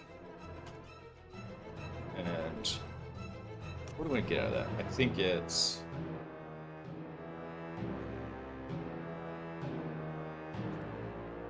what's it?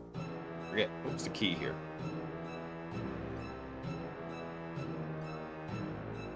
So from the exploit task, we want the current step. That's what we want. So current step here.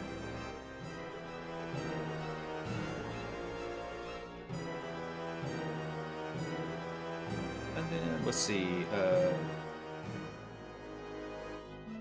Let's see. Anoki. Anoki. Thanks for coming online. Welcome in. Happy Saturday. Let's see. Once we get that current step, what do I want to call this? Actually, I'm gonna rename this just a wee bit for simplicity. And then what we'll do is we'll call the because I don't want to confuse this. We'll just call it the exploit step. So exploit step is going to be exploit steps, and we're just going to extract the current step out of it. There we go.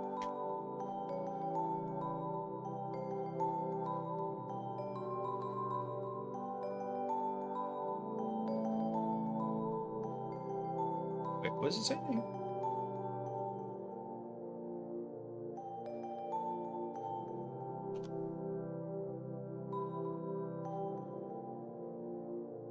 Why does it say this is unexpected?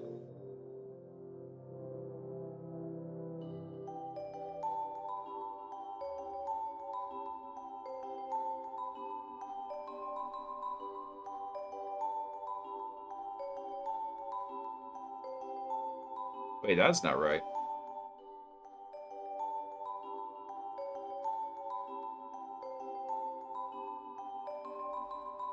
Exploit step should come back as an array. Hold on. Something is...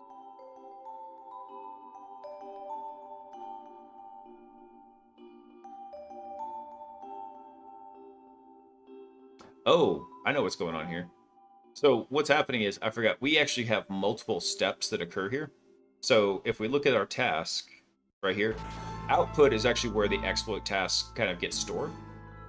So we have a means of tracking what's happening with these exploit tasks as they're coming through.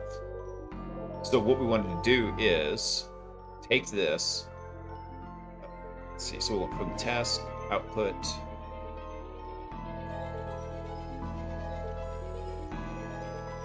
Yep. So from current task output, if the element is working, we exploit the exploit task.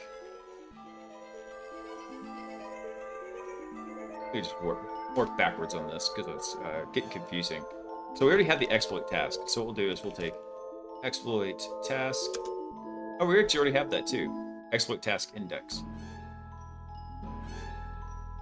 Nice. So then we can just do...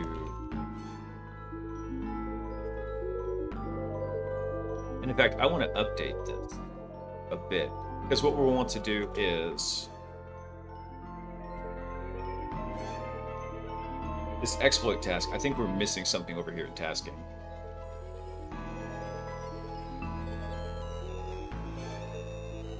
Let's extend task basic info.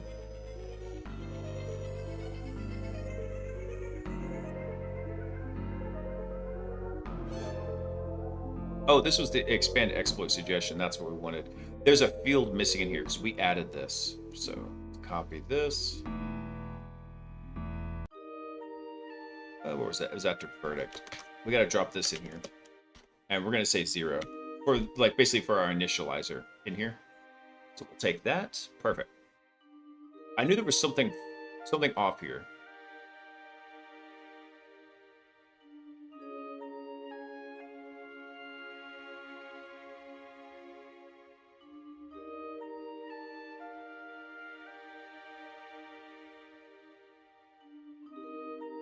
Actually, I want to do a check before this one, right?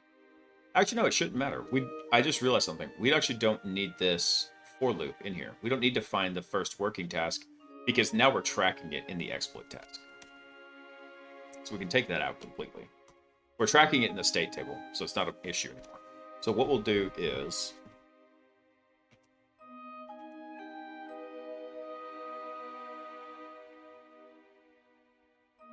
Yep, so we'll do current task, and then what we'll do is we'll do...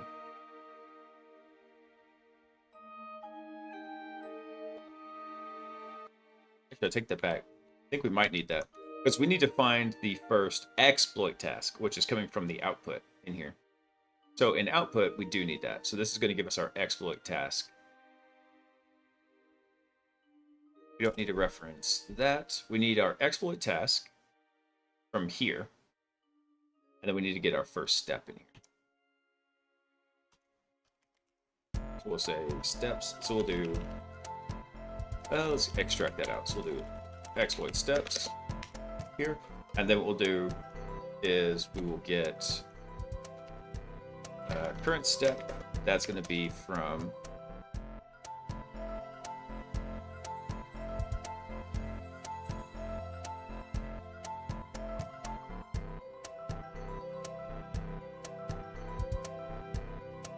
from our exploit task. Perfect. So from our exploit task, we have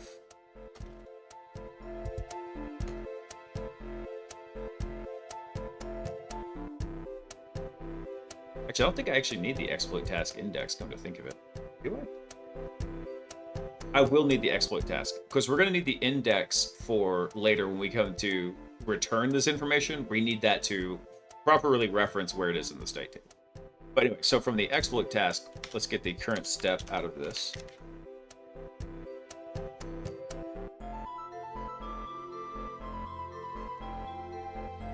Why is this coming back like this? Yeah, it should be an exploit task.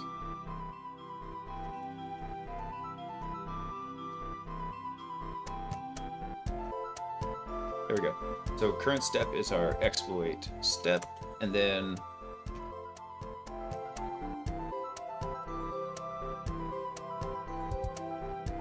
I call this step task? Exploit step, yeah.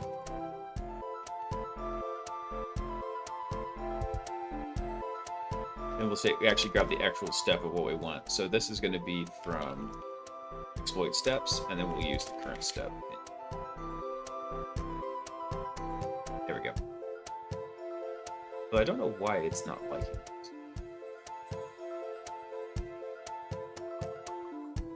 For some reason, IntelliSense is thinking that it is not coming back as an integer.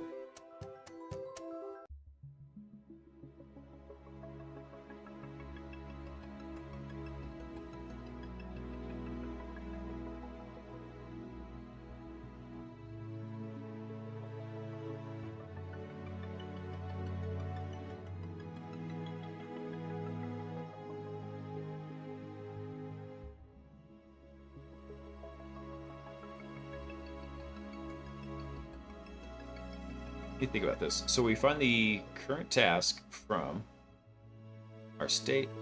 Our exploit task is going to be from here. Current task output, which is where we get whatever element of the exploit task we're working on, which they get set to working in the previous node. So we can find that no problem. So we find the first working exploit task. We extract out the steps from that task. We get the current step from that task. We have two fields we're getting from it. Current step and steps. Perfect.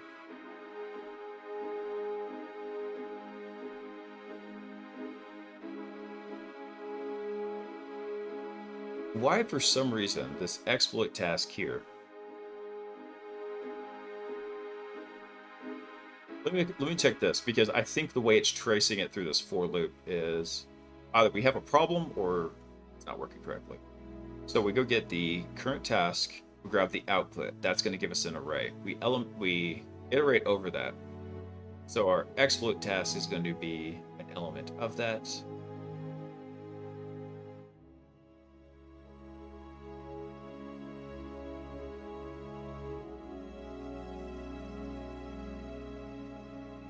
I don't get why it is thinking there's a typing error here. Let's run through this.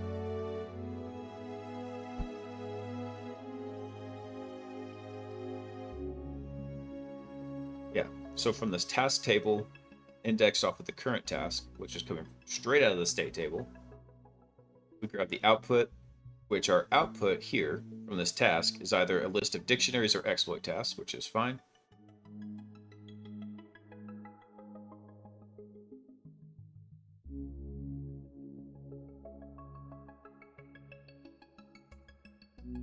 Hey, Bahari. I saw your message, man. I don't know which one would be better. I am liking LangGraph a lot, and I have not messed with AutoGen, but the one thing I do like about Langsmith is these tools are for LangGraph and for LangChain. the LangGraph Studio and Langsmith, which allows you to see these traces here. So like I can come to my Hack the Bot project. It's as simple as I go register for a free account, I get a API key, I throw those in as environment variables, and then boom, I can see all these traces that I have run from these guys. And it only keeps them for like the last 7 days. Actually, how long does it keep them? You see. Let's try the last 14 days. I wonder how long it's keeping these. I mean, it keeps them for quite a bit. You do get limited whenever you're using the free tier, which is what I'm doing. But at the same time, it works really well, especially once you tie it into the LangGraph Studio. Then you can do a lot of fun stuff with it. So for debugging purposes, I have liked this quite a bit. Like I said, unfortunately, I have not used AutoGen. Once I picked a framework, I've been sticking to it. I haven't been wanting to mess with it.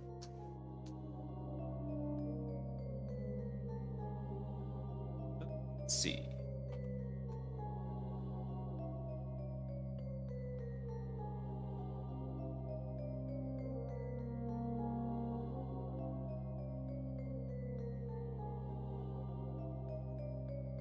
Do I need to type that as an exploit task?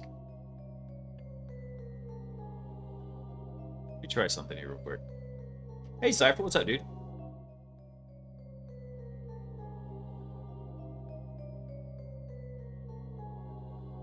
Yeah, that's what I thought. What's going on here?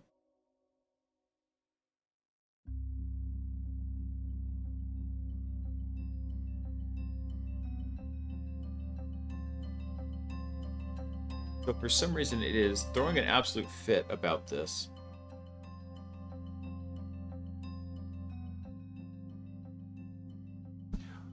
Well, I'll tell you what, let's do this. We'll tell you it's an integer here. Does that make you happy? Nope. I think I could safely ignore that because I think for some reason it's looking at... Let me back this out real quick. So it's looking at current step, right? And it's an exploit task here. I think I could define this as an exploit task type.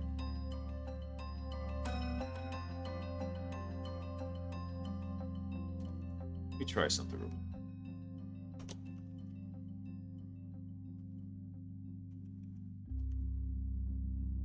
quick. If I type this, then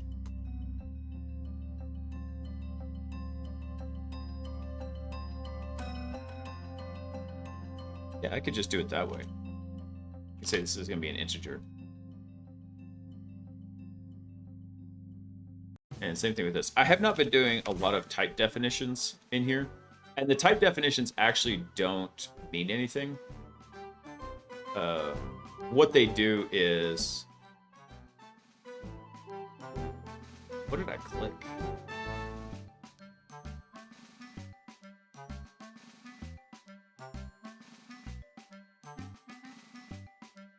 I don't want the log out of this. You're being too helpful. There we go. Hey, Chris, what's up, dude? You got this. Stay motivated. I know, man. I think it's just it's complaining because of how we're doing this.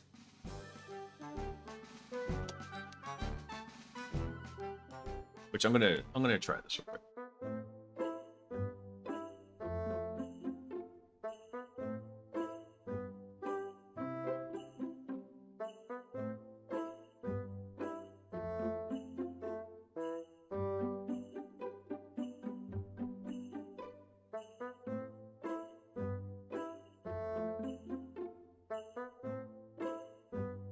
Yeah, I think this is just a straight up type mismatch. It does not know how to handle this.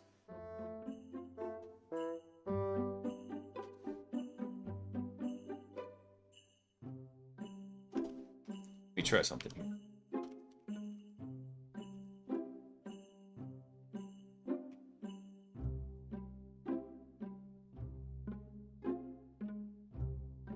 So current step should be an integer, right?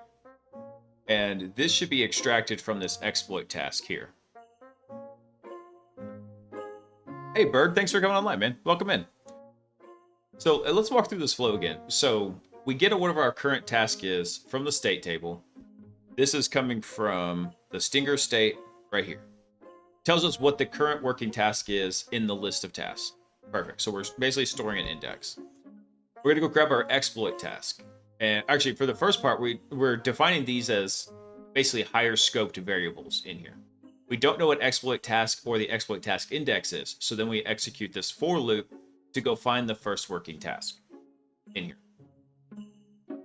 So when we find the first working task, then we define the exploit task and the exploit task index. So those come from the output of the task. So here in the task output field, that's where we're storing our exploit attempts that we're going to try.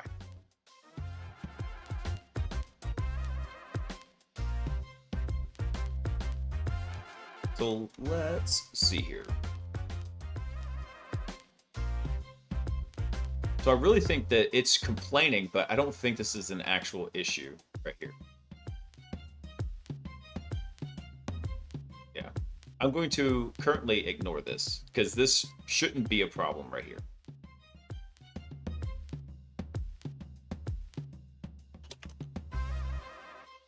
I do like doing the type definitions. It's going to be inconsistent, but as I go through the code, I'll start typing these out a little bit more strongly.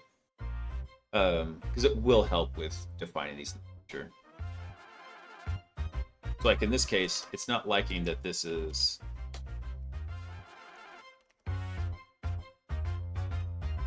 And in this case, I need to take out this array here. There we go, because we didn't need that as an array. What we needed was just a pipe in here. Anyway, glossing over IntelliSense losing its mind. Once we have the initial exploit step, what we want to do is let's build our language model call. Here. So, yep, because now what we're going to do is we're going to start iterating over the list of steps as they come through.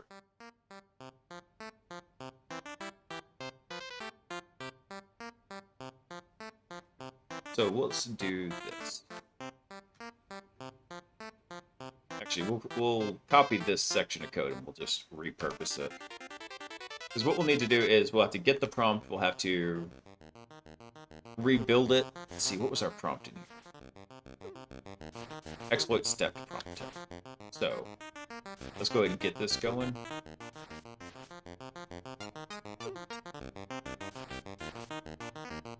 And then we have our exploit planner prompt.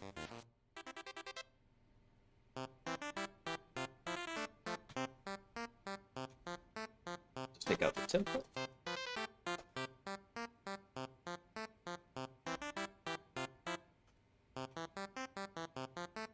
We need to import this. There we go. And then we'll have to go define what we're actually going to be hitting for this. So let's go extract those variables out real quick. So target is going to be from exploit task. Should be like target IP.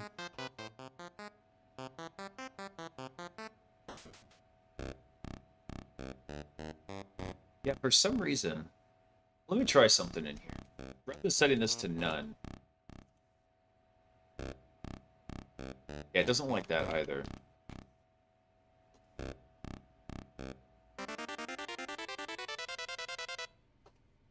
I'm going to leave it like this. I'm going to let this be the point where it complains.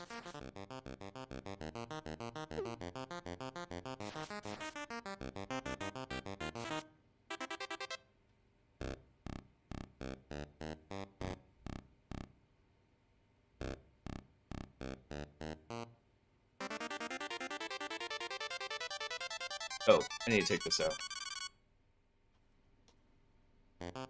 There we go. Because it was expecting this to be an array. Actually, that is correct, though. That should be an array of exploit steps. Exploit steps is an array of the exploit steps. Current step is going to be extracted from here. And then our current exploit step is going to come out from here.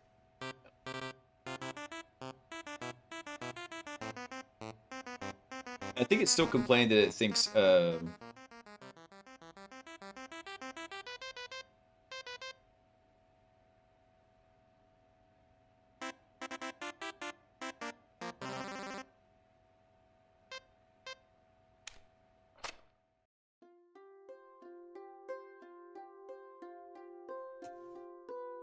Hold on, what is it doing here? Let me look at something real quick. Where's our steps in here for our exploit steps? There's our exploit steps. Exploit task. Steps is this how I need to define this? Is that what I need to do? Am I supposed to prepend list onto this?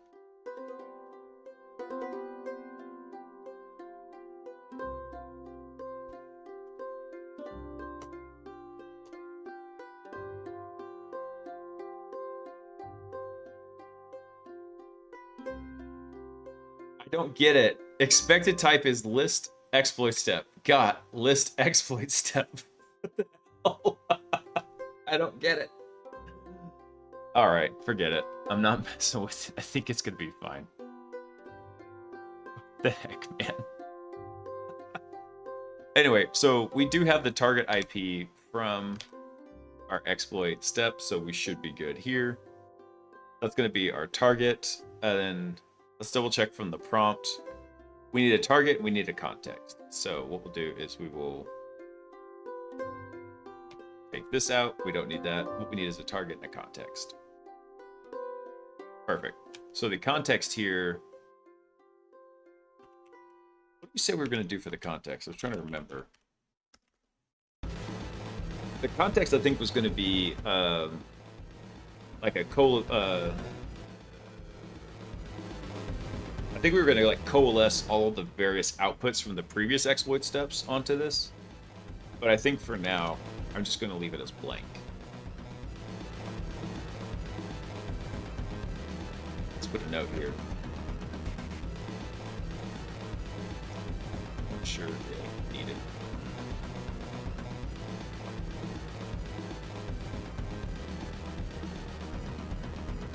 All right, so we do need to do one more thing here, and that is we need to go define a second tool node in here. So we have our exploit tool node. What we're going to do is we're going to make this an exploit step tool node, and it's essentially going to be the same thing, except this tool node is going to exist in a different position in the graph. So we're going to go add that to this in just a second. So rather what we'll do here is take that back. What do we need? RB tools. That's what we need. There we go. So we're basically we're making a new language model object we can call. We're going to attach all the tools we've got built up in RoboPages. And then for our response, we're going to say LM invoke with a retry, LM with tools, there's our prompt. And this is just a wrapper in case, because one thing we kept running across with Claude was we kept getting overloaded error messages from the API. So what'll happen with this is, if I hover over it, I think it'll tell us. Really? I didn't. I should put a doc string in here. Let's put one in real fast. Let's see. This will retry LLM calls.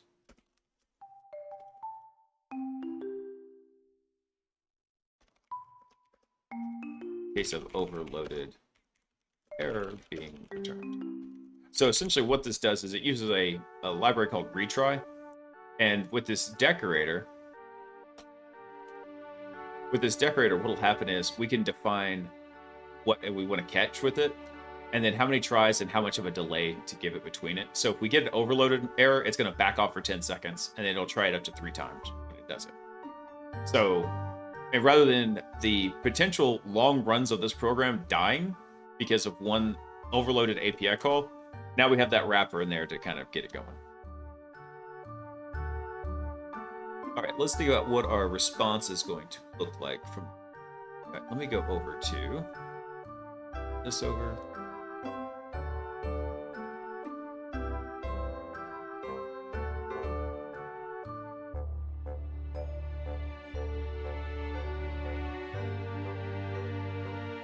Let's see, output. Just checking something real fast in here.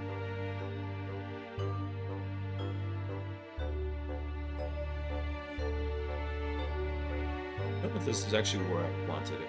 Where's our output pattern? There we go. That's what we want. Response tool call 0 args. I think that is what we... Actually, I don't think we actually need that, come to think of it, because what we're preparing over here, we can literally just take this, we're going to set it to... We're going to make another router in here. We're going to call this... Collapse this down. I'm surprised we don't have the router in here already. The router is further up. We're going to make another router in here that basically says, hey, if this was a tool call, then we're going to route over to the next node in here.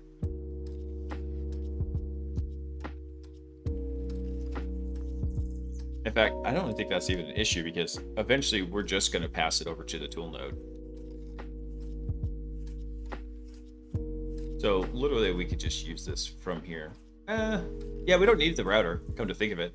All we'll need to do now is just return, update the state table and then return our updates to it. Let's see, so we get our response back. I probably should go add some AI messages for logging in here. It's not such a big deal. We can still see what it's doing. But let's go ahead and get this guy going, we think.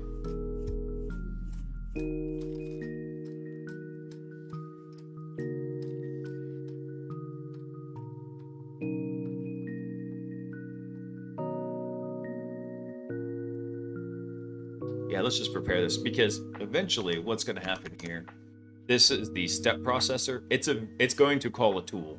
We'll pass it to the tool node and we'll pass it to the analyzer. And then we'll decide where do we need to go from there. So this will have a conditional jump to it. Analyzer, there may be one other node in there depending on how we want to build this sucker out. But be fun times.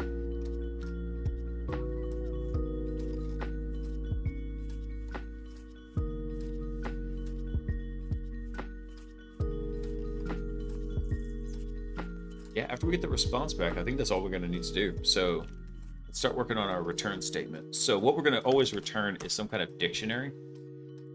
And what we want to do...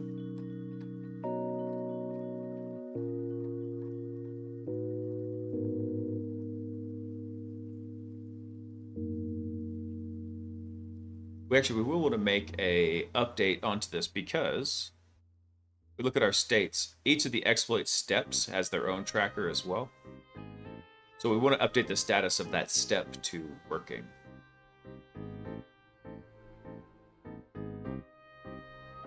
Let's go ahead and do that real quick. So what we'll do is we'll say state task. Let's see. The current task. Let's see, we did get that right. Yeah. My mouse wheel's going nuts. There we go. Which is funny because that was the reason why I replaced that with this mouse, but it's got this like inertial scrolling thing that happens. And I think I abused it too much. I've already worn it out. Let's see. All right, so we'll get the current task, and then from that task we want to get the output, and then from the output we want to get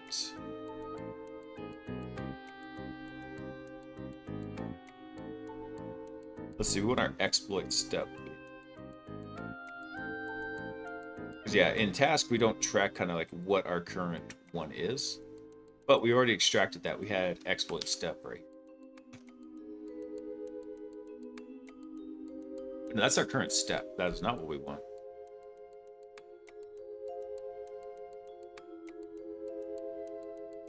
We want the exploit task index. That's what we want.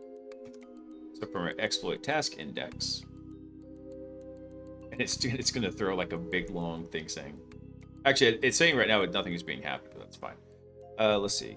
So from output exploit task index, and then that's going to give us the exploit. This is so deep. We're tracking in here. So once we have the exploit task, then we want the steps. And then from the steps, what we want is, let's see, From steps, that's a list of exploit steps. So then we want the exploit step index. This is getting nuts. Oh, geez. So then from our exploit step, then the status. Now we're finally to the key we want to set. We're going to set that to working.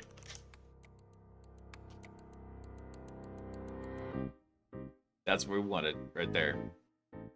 And this is also in the task list. We can return the state table.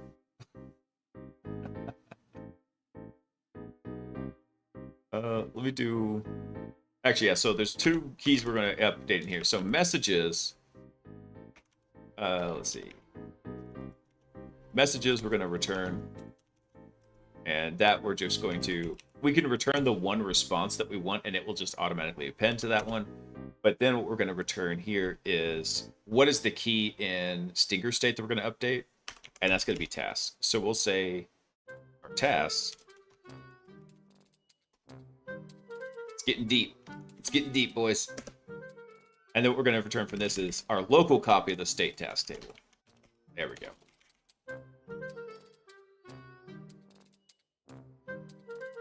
And then let's go add this. Let's go pipe this in to the graph, and then we'll see about running it. And we'll see kind of like what our current state is. Let's see. So we have our exploit planner, and what we'll do is from the exploit workflow, we're going to add an edge. And this edge is going to go from exploit step planner. And this is going to go to, what do we call this? Exploit step, what did I call this? Processor? Yeah, processor. We'll say this is going to go to exploit step processor. Boom, just like that. And so you might be wondering, why am I adding an edge before the node? Because that's the way you kind of read it. Because now I'm actually going to go add the node. So now we're going to add that node in. And the node is just an association with basically, here's the tag for it, which in this case would be exploit step processor. And then we tell it the function that it's going to do, which is exploit step processor. Oh, just like that. So if we save this,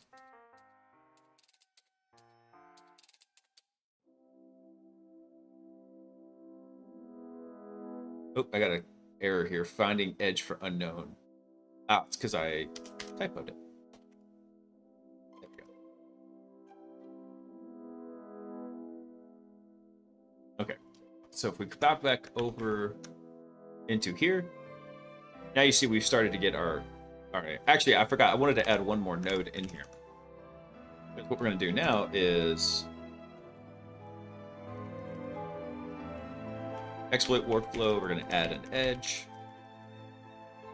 And this is going to go from this guy, exploit step processor. And we're going to send this to exploit step tool node. And then we're going to define that. So what we'll do is over here, workflow, add a node. And then this node is going to be not that.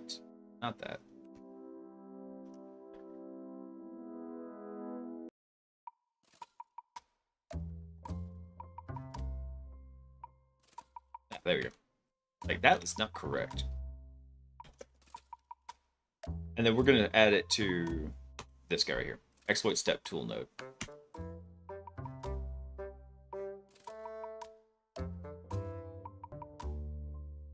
So you see how what happens is now we're building this branch of the execution node over here. So eventually this will make a loop. It's just this is what we've added so far. Go double check something. Is the machine's about to expire, but it's still up, so we should be good. execute this. So good news is we can just cheat and use our pickle for this. All right. Unfortunately, didn't like that. So something changed in exploit agent. Looks like that maybe broke something. And it's probably an object reference.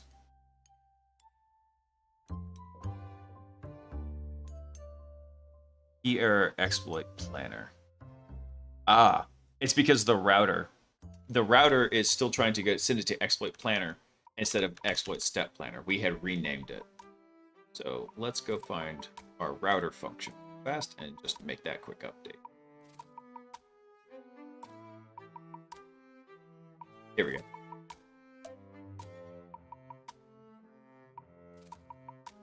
There we go. All we got to do is just throw step in there.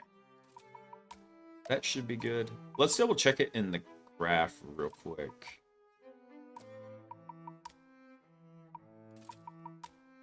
Okay, cool. Did update that keyword there. Awesome. No problem. Let's run it again. I just want to see it get to executing the first step of the first exploit task down here in the tool mode. And that'll be a great spot to pick up with tomorrow night, because we're pretty much at the end of the stream now.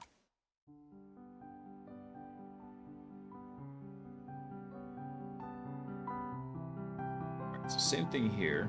What's the error we're getting?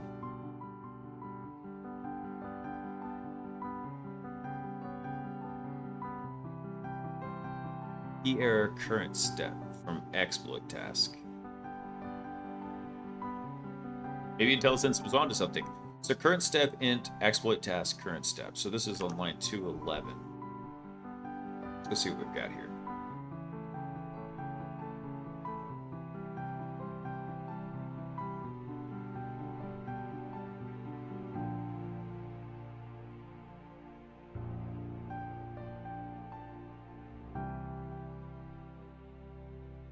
What is it saying here? Hold on. This is really...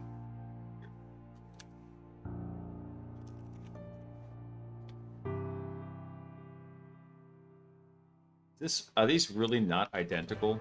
Am I just not seeing it? No, they're completely identical. Exploit that. What is...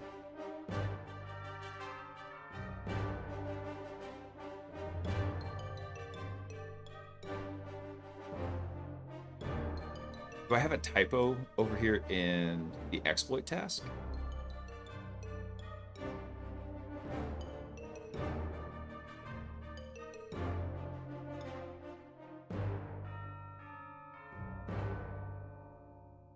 I mean, there's current step right there.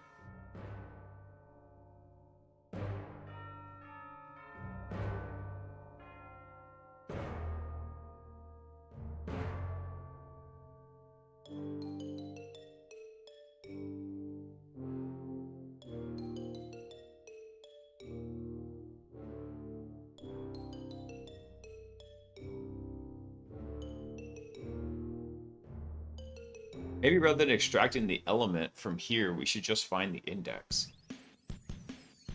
What the heck, man? You're killing me, Smalls.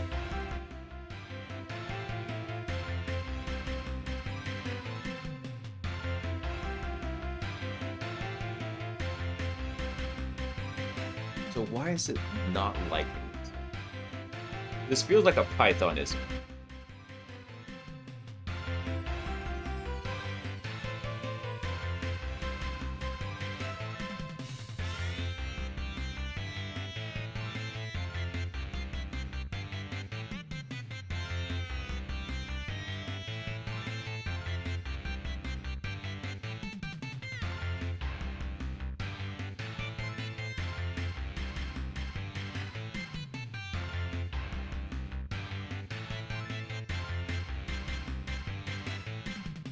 Let's just do this. Just sub this directly in here. Alright, so then we've got our exploit task. That's how we'll do this.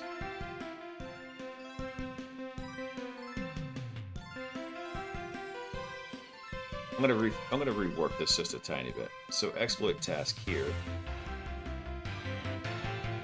Take you out.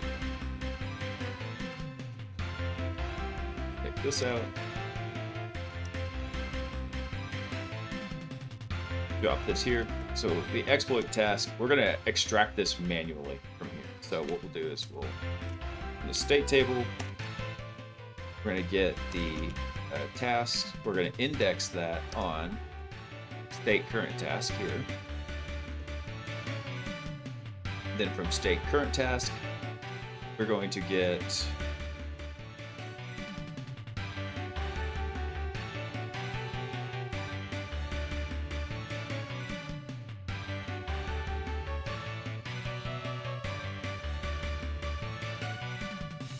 that should work. Let's see.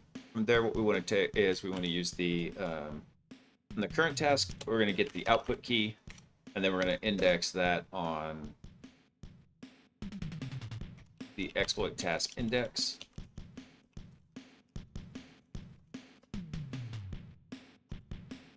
And that'll give us our current exploit task. There we go. And then exploit steps is going to come from exploits task right here. And then our steps.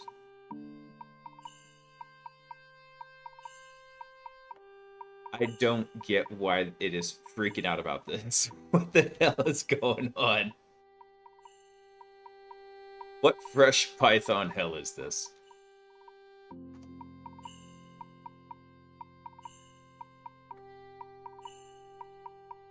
One does not equal one, didn't you know? Well, Bobby, you're not wrong in this case, I guess. I'm gonna run it again. We'll see if we get the same error. And if not, then the good thing about errors is they teach you something. If you write something and it works perfectly, then you know you have a good understanding, but you have not learned anything new. So by making mistakes is how you learn things.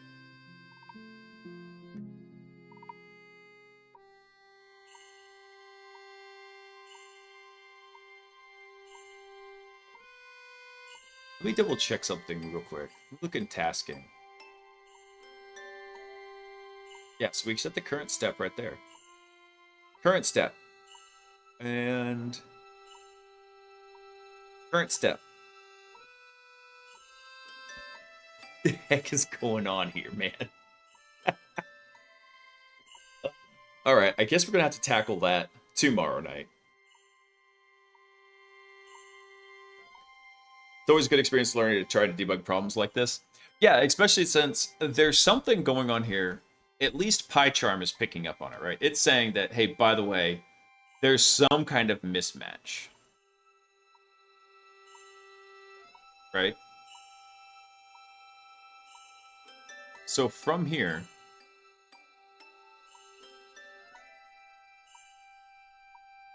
right here, it's assuming the exploit task index right here is 1. So let me do something real quick. I'm going to try one more thing. So the exploit task index equals -1. What we're going to do is we're going to set the exploit task index to 0. There we go. Let's try that. I don't get why that would be a problem, though.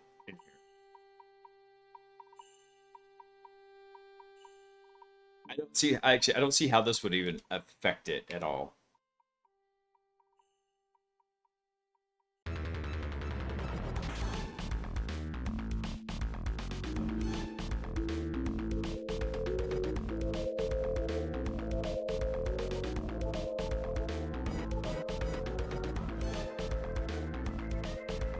What if I take this out?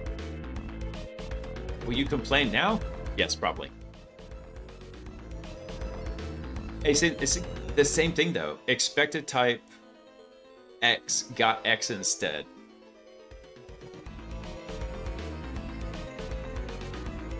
I don't get it. I don't. It might finally be time to go hook up the debugger to this, because it's something I've been avoiding doing. Where we could actually set a debug point to this, and so maybe that's what we'll do next stream, because it's been a long time coming, hooking up the debugger to the sucker and then getting it to where it'll getting it to where we can actually debug this instead of just having it basically having to step through and do print statements and whatnot.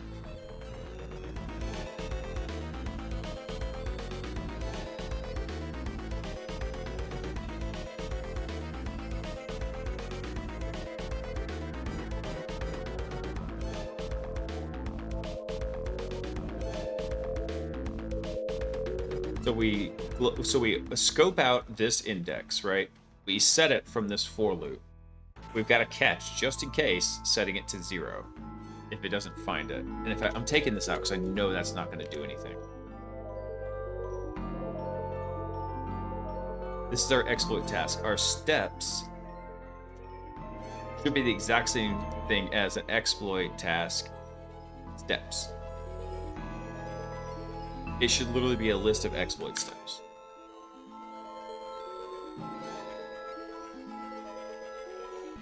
In which case, it just freaks out. Let's go figure this out. Hold on.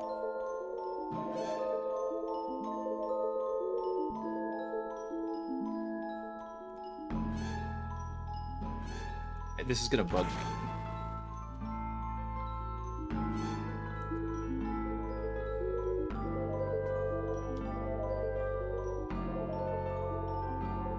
Hang on, I'm searching for this right now. Or Python.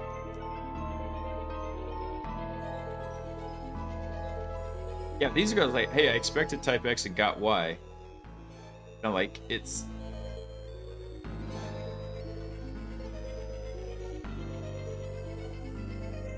These aren't even subclasses though, they're instances of it.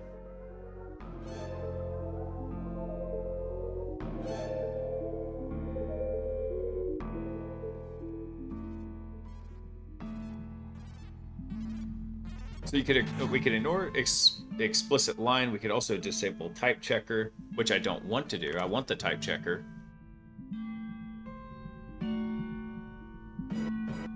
But this is saying that our error came up where? When we get the current step, it's saying there's no key for current step, even though I know there is.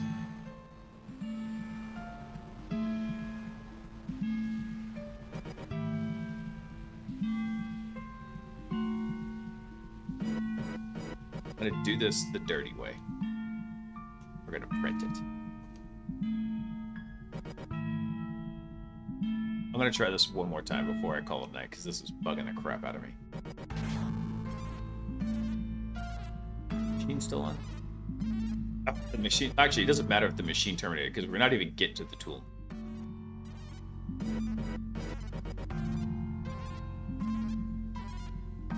New note here.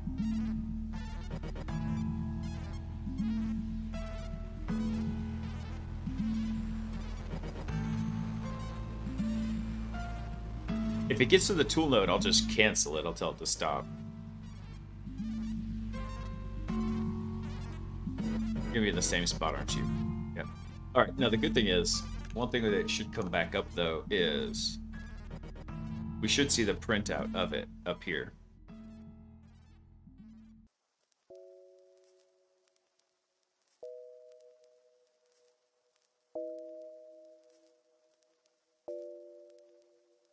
Wait, am I losing track of what's happening here? Because we told it to print the exploit steps, right? I should have had it print the exploit task. Dang it.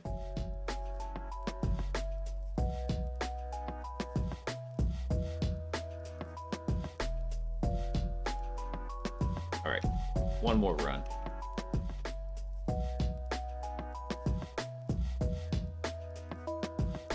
My wife hates it when I say, oh, just one more thing. She hates it. Because one more thing can turn into like another 3 hours.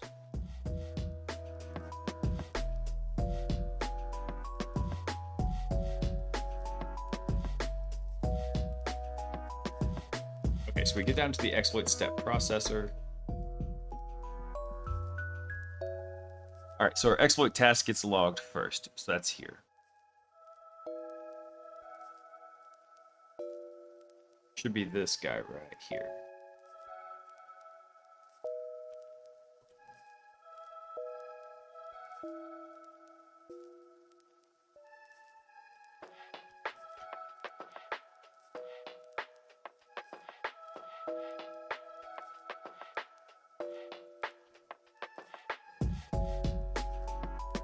This is not CoffeeScript. What are you doing?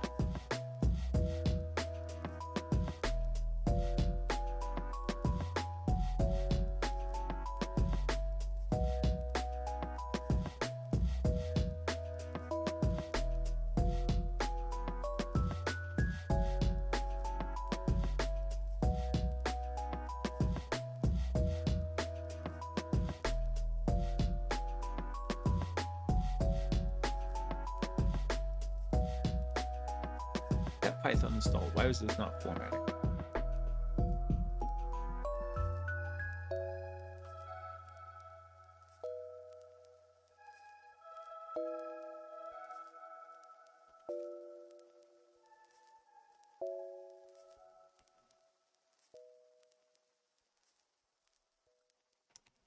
See, just formatting this real fast. Oh, don't tell me this is what I think it is. I think I may know the error.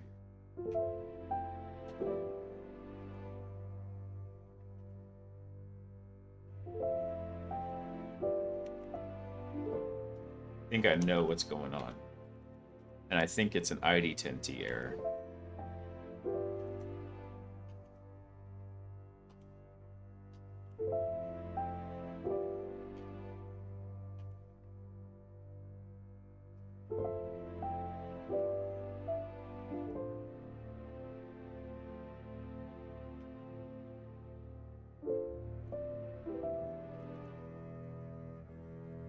I think I know what happened.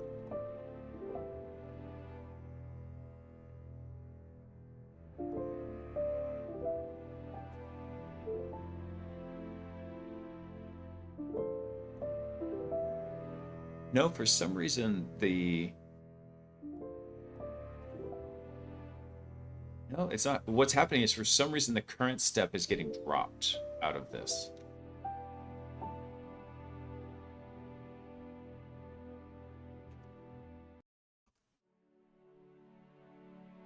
All right. Unfortunately, I think that's where I gotta call it because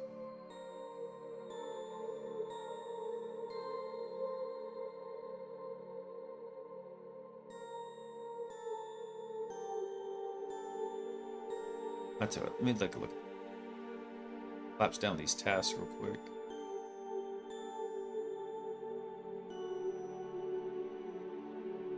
All right, so we start with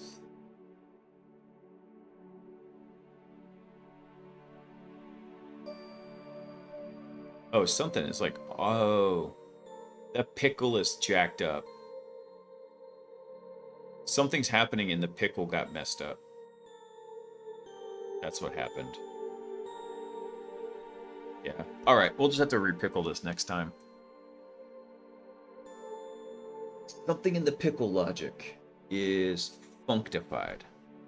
And I saw that because we saw those messages being duplicated in there. No, it happens. So basically our testing data was what was getting messed up. Oh, Trash Puppy's online. Perfect. Now we know who we're going to raid over to. Right, let's go do that. Trash Puppy playing. Elder Scrolls Online? Okay, maybe we won't go raid Trash Puppy right now.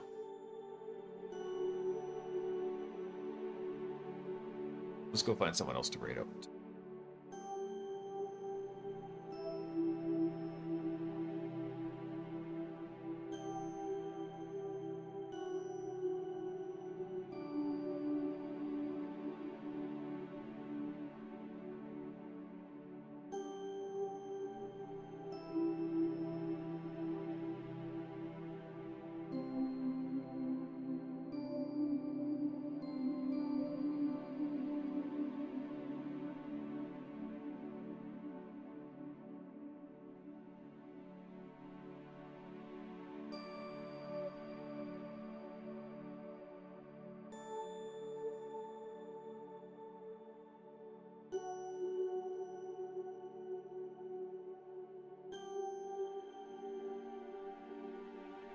Hey, he looks interesting. Yeah, we'll go give him a raid. All right, guys. Unfortunately, I think I know what happened here, and that is the pickle got jacked up. But that's all right. We'll be able to redo the pickle, get everything going, and then we'll figure out why it was getting clobbered in there. But everybody, y'all have a fantastic Sunday tomorrow. Also, dude, Bobby, what are you doing, bro? Hold on. What was that? Was that 10? You started a hype train all on your own right as I hit the raid button? Bro, what are you doing? Oh, they are 35% off. Oh, yeah. Oh. Well, bro, I appreciate you, man. You know I love you. All right, we'll get this sorted out last week. Everything's making sense now, aside from IntelliJ being kind of dumb. But you know what? We'll fix that next time. We'll get the debugging properly set up, too. So, yeah, Bobby, you're the man. You know I love you.